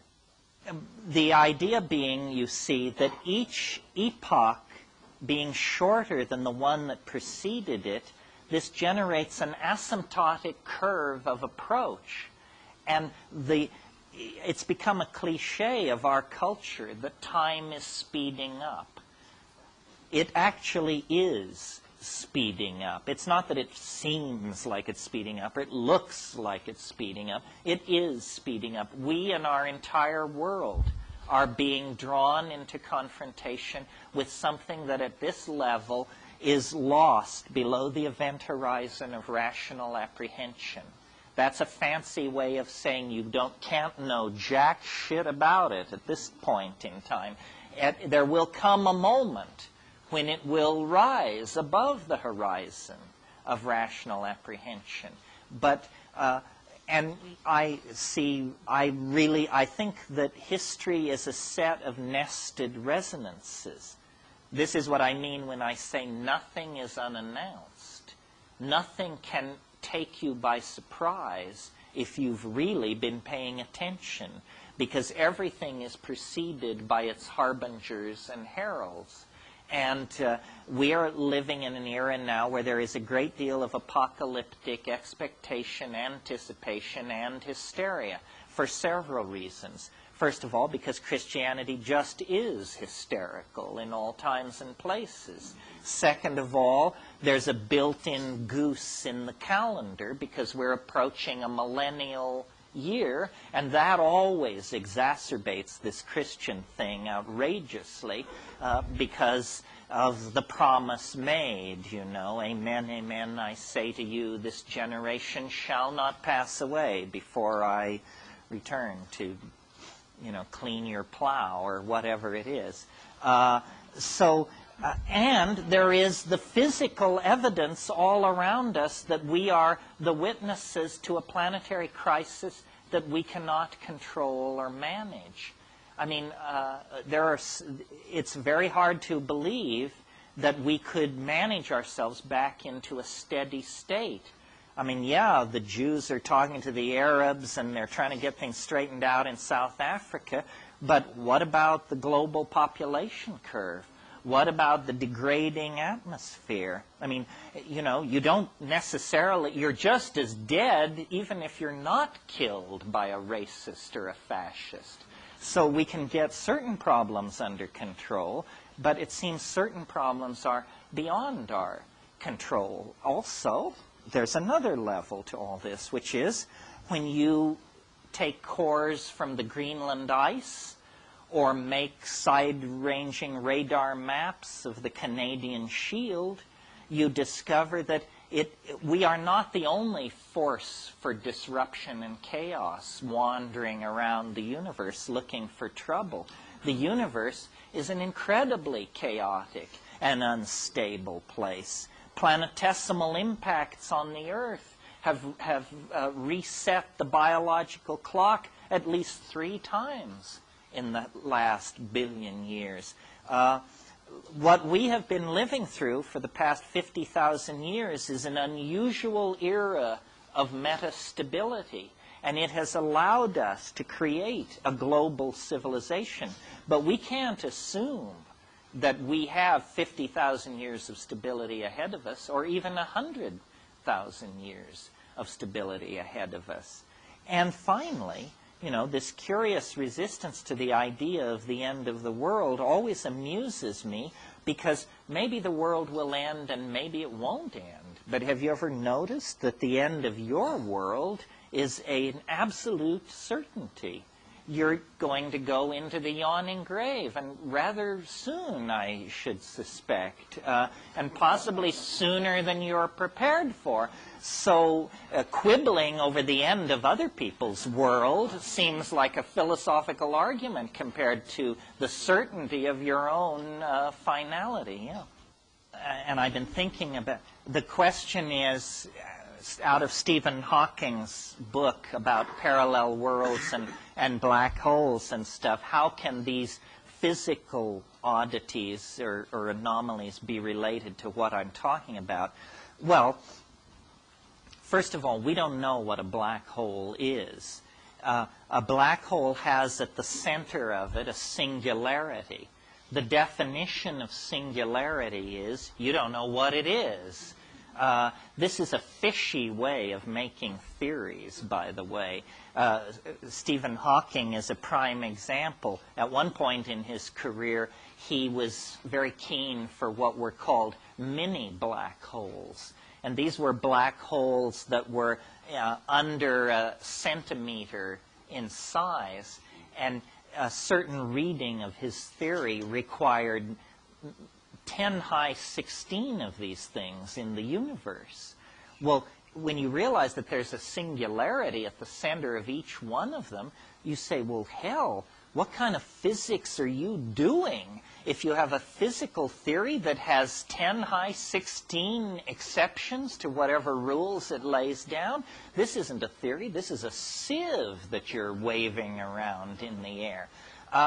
However, the black hole does bear on this, because imagine an observer standing outside the event horizon of a black hole, watching an object approach the black hole. What you see, and this is similar to the argument or the example I gave a few minutes ago of the marble on the edge of the bowl, what you see is this, let's make it a spacecraft. This spacecraft that approaches the event horizon of the black hole, and then it's caught in the gravitational tidal forces of the black hole, and it begins to go faster and faster, around and around, faster and faster, and at a certain point it disappears into the singularity.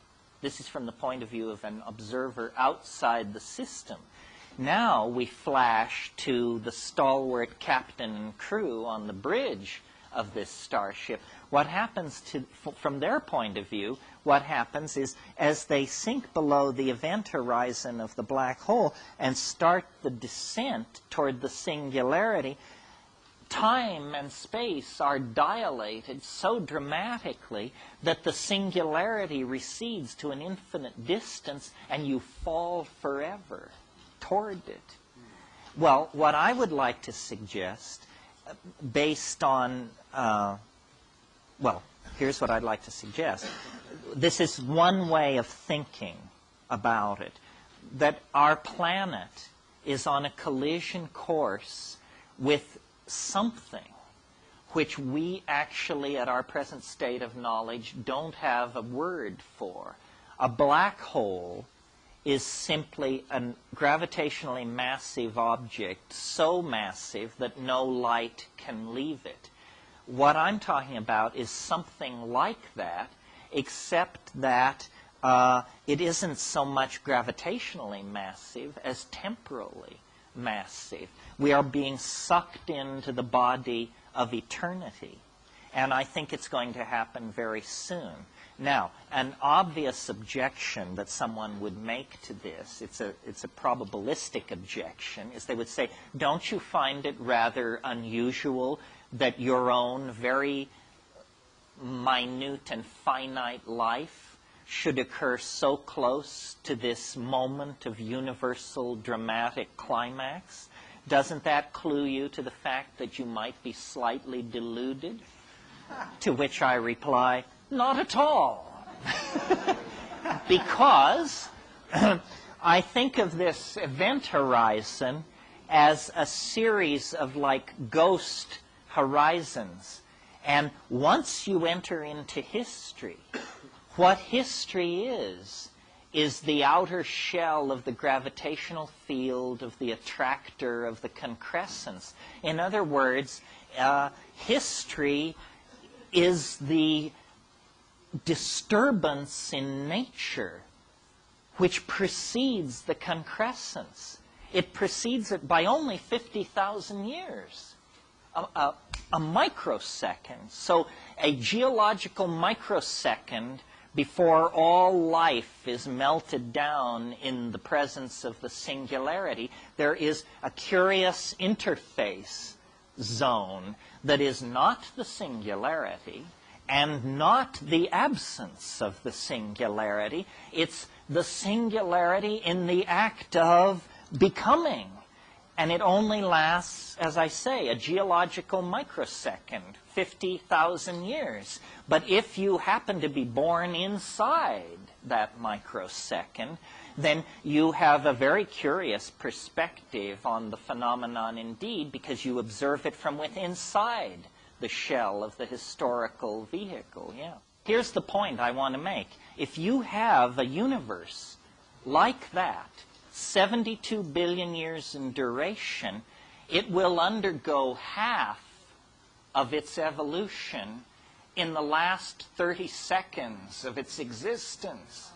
Can you imagine? Now, this is what the scientists do, except they spin it around. And that's why, I can't remember who wrote it, but the book called The First 3 Minutes, Steven Weinberg's book, The First 3 Minutes, a book about the first 3 minutes in the life of the universe, where he leads you through all this complex physics as matter is crystallizing out of hyperspace and all this stuff. All I'm saying is, let's put the complexity in the more likely end of the cycle. Let's put it at the end, when after billions of years of evolution and all kinds of complexity and that sort of thing, everything comes together. So this kind of a cycle, if we were actually living in a universe like this, could completely unfold itself according to its natural laws and yet provide a miracle, the miracle of the concrescence. That's why I'm so keen on boundary dissolution. The more boundaries that have dissolved, the closer to concrescence we are. And when you finally reach it, there are no boundaries. You are eternity. You are all space and time. You are alive and dead, here and there, before and after. The singularity is a coincidentia oppositorum. It can simultaneously coexist in states which are contradictory. It is, Thomas Aquinas' vision of God. It's something which transcends rational apprehension. But it gives the universe meaning, because all process then can be seen to be a seeking and a moving and an effort to approximate, connect with, and attend to this transcendental object at the end of time. One way of thinking of it is like those bar balls that they hang in discos that send out thousands of reflections off everybody and everything in the room.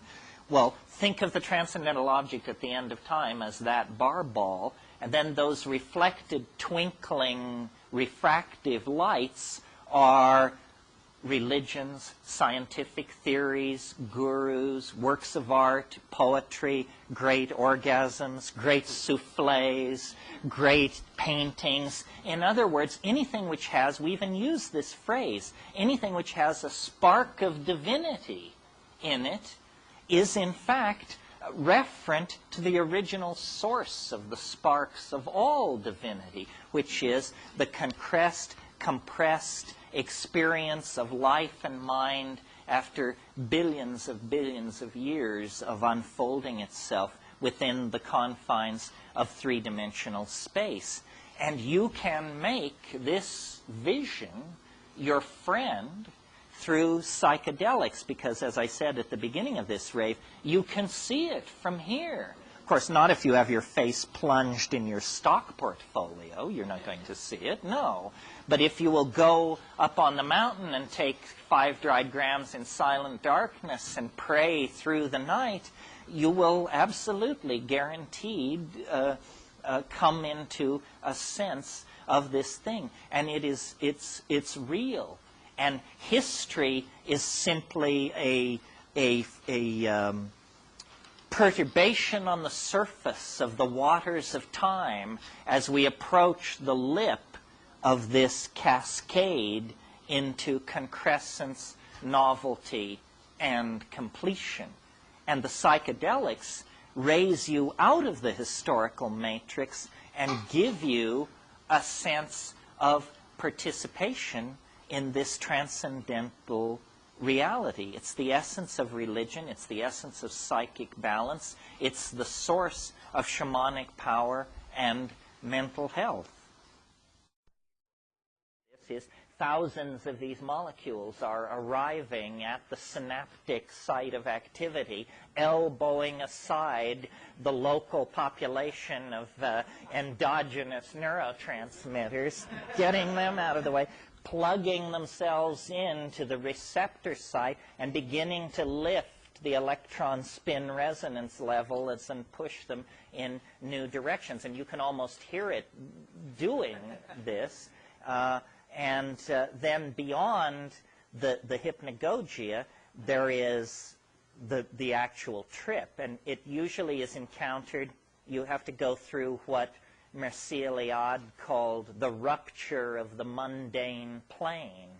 This means that the world has to, it like falls apart or explodes or settles down on you. There's a sense of a rupture of plane, and then the visually coherent, emotionally laden, information-laden, high-content hallucinations occur. And many people have taken psychedelic drugs and never gotten past the hypnagogia. They don't know that there's something out there besides dancing mice and spinning geometric wheels and stuff like that. But beyond that, you cross over.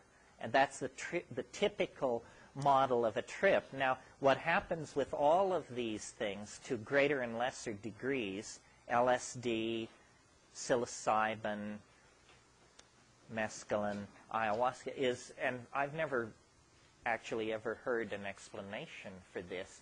For some reason, the experience comes in waves. There's the first wave. That makes sense. That's the drug taking hold.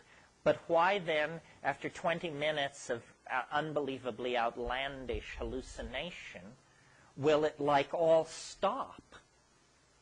You know, and it's like a moment ago you were screaming for mercy. Now you look around and you say,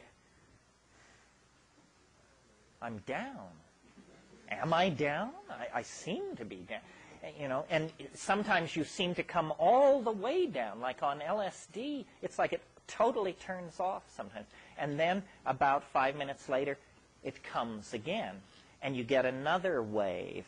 And if you've taken a really dedicated hit of ayahuasca, for example, you will get like as many as 5 or 6 of these waves throughout the evening. And the first one is usually the strongest.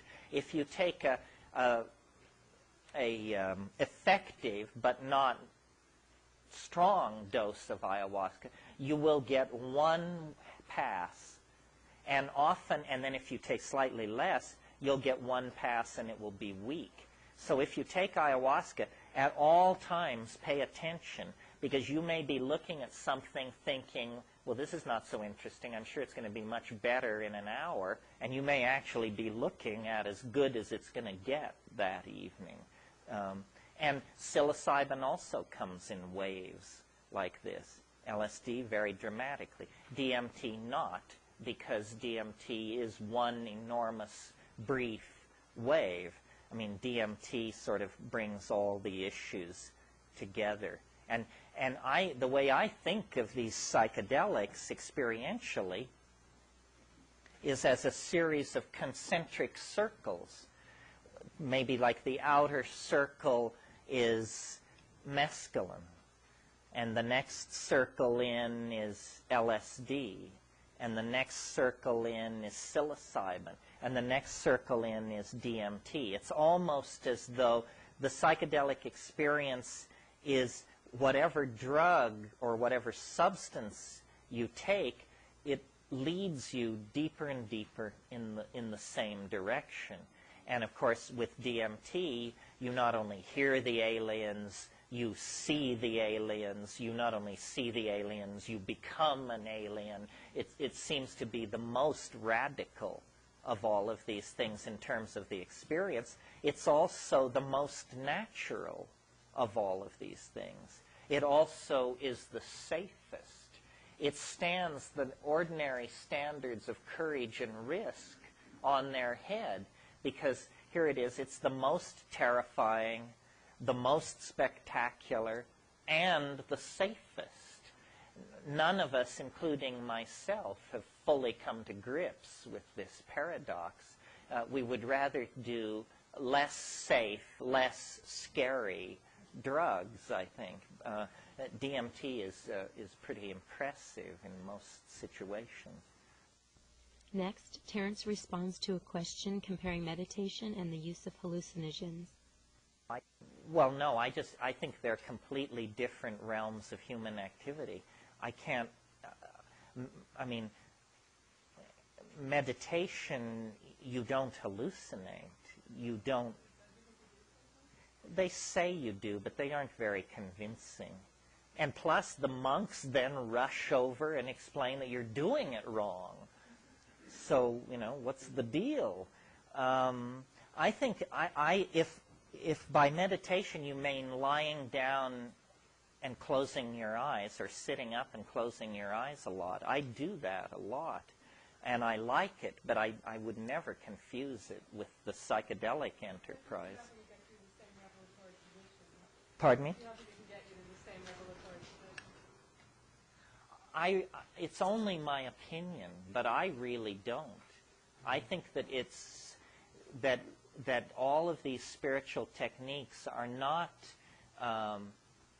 substitutions for the psychedelic experience, but trade-offs. I mean, organized religion is as concerned with controlling social groups as organized politics is. And the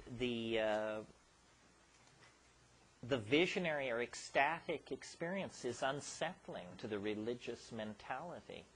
Even among fundamentalist Christians, if you're not one, they all seem more or less alike.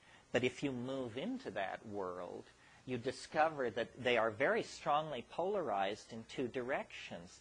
Those who are scripturalists and those who are experientialists. The glossolalias, the speaking in tongues, the holy rollers, that sort of thing.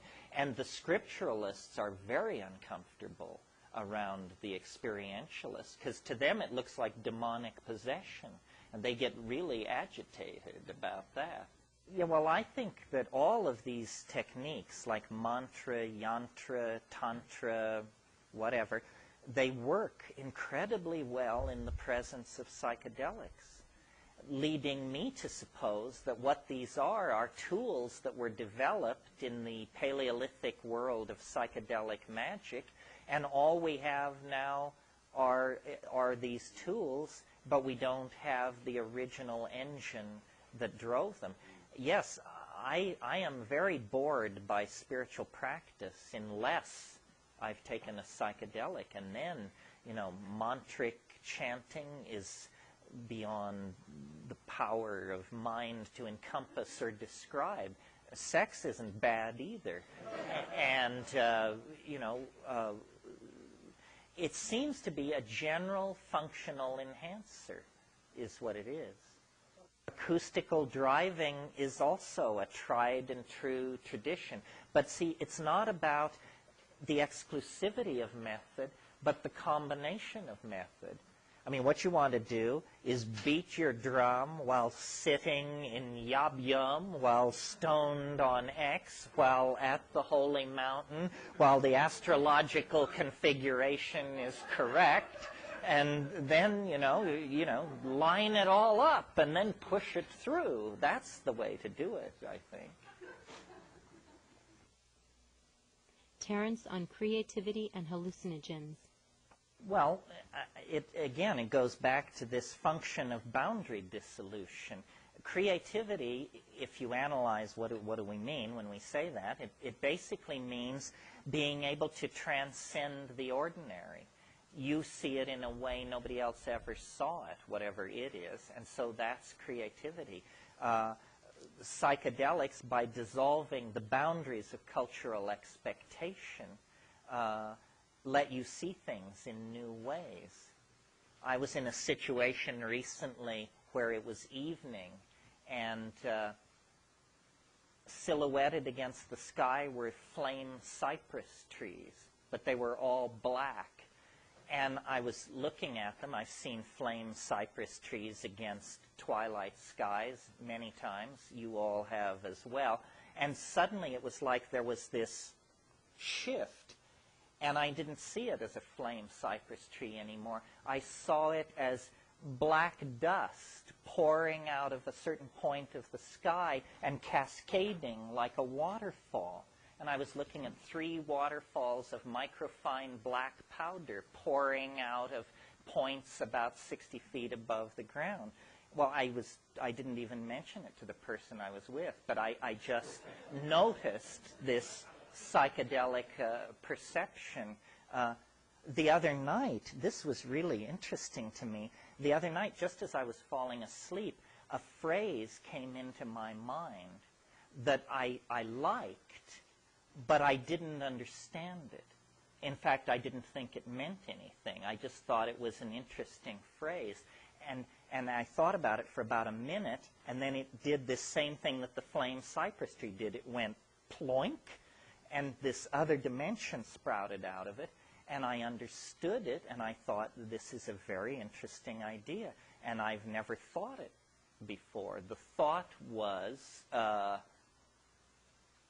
if time were space, then history is a cobweb.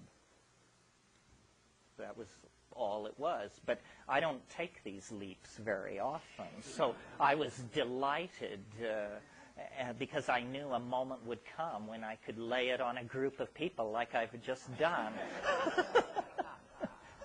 So it's a catalyst for cognitive activity. That's what the mushroom is.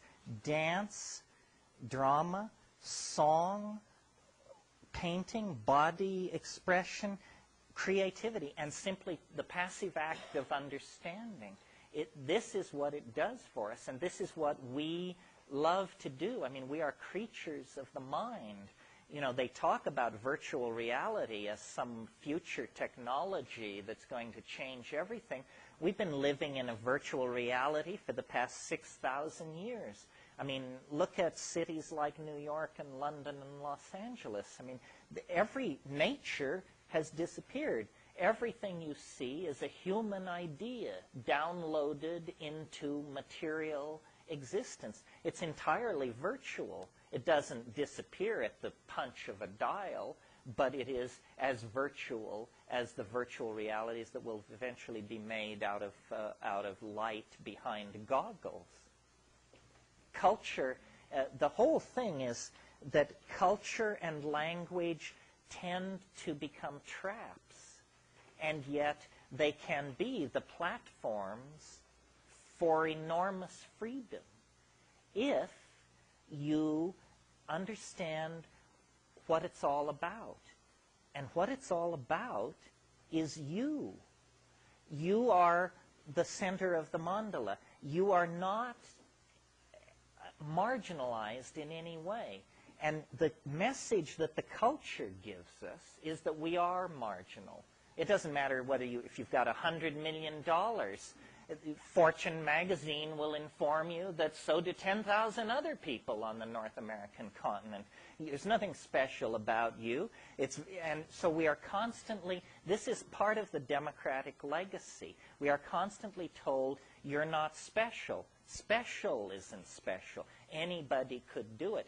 What the psychedelic, and so then when you look for guidance, direction, mentorship, we always look toward institutions. Well, I'll go to the university, or I'll go to the army, or I'll do something. Somebody will tell me, will give me a larger purpose. But it's really yourself that is the final arbiter. And if you keep yourself as the final arbiter, you will be less susceptible to infection by cultural illusion. Now, the problem with this is that it makes you feel bad to not be infected by cultural illusion because it's called alienation. You know, but this is, I can't solve all problems. The reason we feel alienated is because the society is infantile, trivial, and stupid. So the cost of sanity in this society is a certain level of alienation. I grapple with this because I'm a parent. And I think anybody who has children, you come to this realization, you know, what'll it be? Alienated, cynical intellectual, or slack-jawed, half-wit consumer of the horse shit being handed down from on high? There is not much choice in there, you see, and we all want our children to be well-adjusted. It's unfortunately there's nothing to be well-adjusted to, so that's a real problem. And I really believe that extra-environmentalism, which is a nicer though longer word for alienation, is defensible and shouldn't be thought of as pathological. What I noticed in going to the Amazon and Indonesia and these places is that the person you want to get to is the shaman.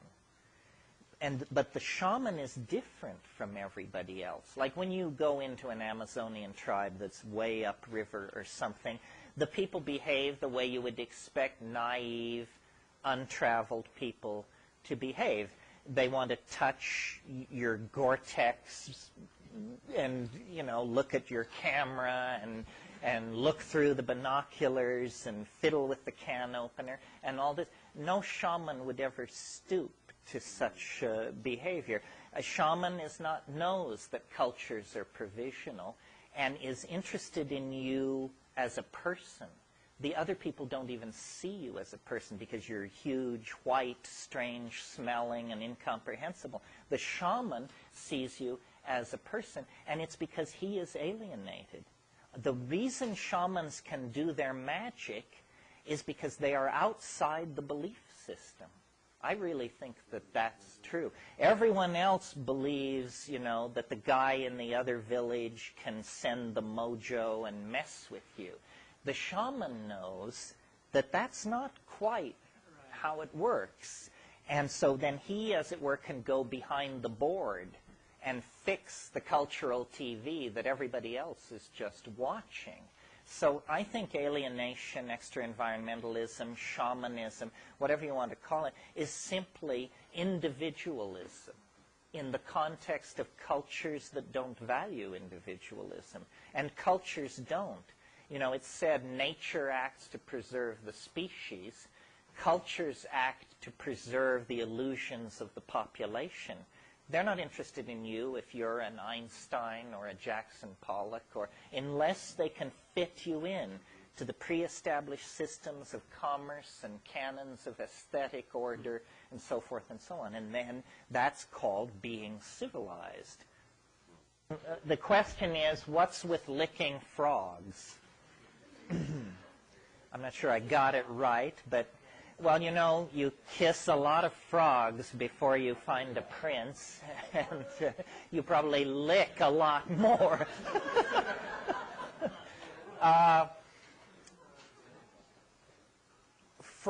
Toads, not frogs. Let's give the devil his due here. Toads of certain species produce a relative of DMT in large glands in their necks. Why this is not clear, considering that this exudate, or this material, will kill a dog if a dog picks up a toad like that in his mouth within minutes. It's pretty spectacular. It's reasonable to suppose that then this is just a defense that has been evolved. Some of you may have seen the dinosaur in Jurassic Park that spits poison in your face. We're talking something like that. The toad creates this 5-methoxy-DMT in this gland, and when the glands are squeezed, it comes out on the surface of the toad's skin. It's a near relative of DMT. Speaking from my personal battery of many prejudices, I would say I don't care for it. It complicates my job enormously, because people do this stuff and they think, A, that it is DMT, or B, if they're slightly better informed, that it's just like DMT. It is, in fact, chemically called 5-methoxy-DMT. However, it is nothing like DMT. It's as much like DMT as radio is like television. And that's where the difference lies. The 5-MeO does not trigger the most spectacular effect associated with DMT, which is these three-dimensional crawling hallucinations that come out of the woodwork and reveal the true nature of reality to you. When you take 5-MeO DMT, you have all of the physical presentation of DMT. There's a sense of a kind of light anesthesia through the limbs. There's a sense of falling forward into a void. There's a sense of losing body boundary. Now, at that point in DMT, those symptoms would give way to the trip. At that point in 5-MeO DMT, those symptoms give way to the beginning of the come down. And people who have never taken DMT sometimes rave about 5-MeO and say, you know, this was the most astonishing thing I've ever happened to me. People who are familiar with DMT can yawn their way all the way through it, because you're braced for the DMT thing. I mean, you think, oh my God, it feels just like it. Here it comes. It's going to be upon me. 5, 4, 3, 2, 1. +1, +2, +3, +4, +5. It's not coming in. It doesn't come in. And so, and then 5-MeO is fatal in sheep as well as dogs, spectacularly fatal in sheep. And so I guess if you're a sheep, it's counterindicated. Doesn't seem to be harmful in human beings, but with so little data available, I think maybe we should... you know, there are old psychedelicists and bold psychedelicists, but there are no old, bold psychedelicists. Have I had any contact with the government? Not exact. Well, up until a week ago, the answer to this question was yes. I mean, no. When I got home from Esalen the last time, there was a really funny letter, which I haven't quite figured out how to respond to. Dear Mr. McKenna, I'm an officer of the California State Police. fascinated with DMT and recently read the interview with you in the San Francisco Chronicle. I wonder if you would be willing to meet with me and have coffee so we can discuss this at your earliest possible convenience. So, what I did was fairly chicken shit, actually. I found a copy of Food of the Gods, and I sent it off, and I said, this is my latest book, or this is a book of mine. It deals in part with DMT. Give it a quick read, and if you're still interested in a get-together, call me. So I think, I don't know exactly how to interpret this. I've always felt that the reason the government left me alone was because I'm an intellectual. And in the United States, that is the most pathetic, ineffective, and form of nonentity known to exist. I think that the greatest period of American creativity in literature and in other areas too, arguably, was in the 20th century, was the 20s. And that's because an expatriate community conducted a critique of American society from a foreign vantage point, in that case, Paris. And I think that in spite of the Clinton hiatus, that the politics of light have not yet come to settle on the land of Jefferson, and that we should be prepared on a moment's notice, basically, to decamp to Prague and conduct all this from there. Also, Prague was the capital of European civilization before the 30 Years' War, before the rise of modern science. It's an Italianate city, untouched by either world war. It's a beautiful place.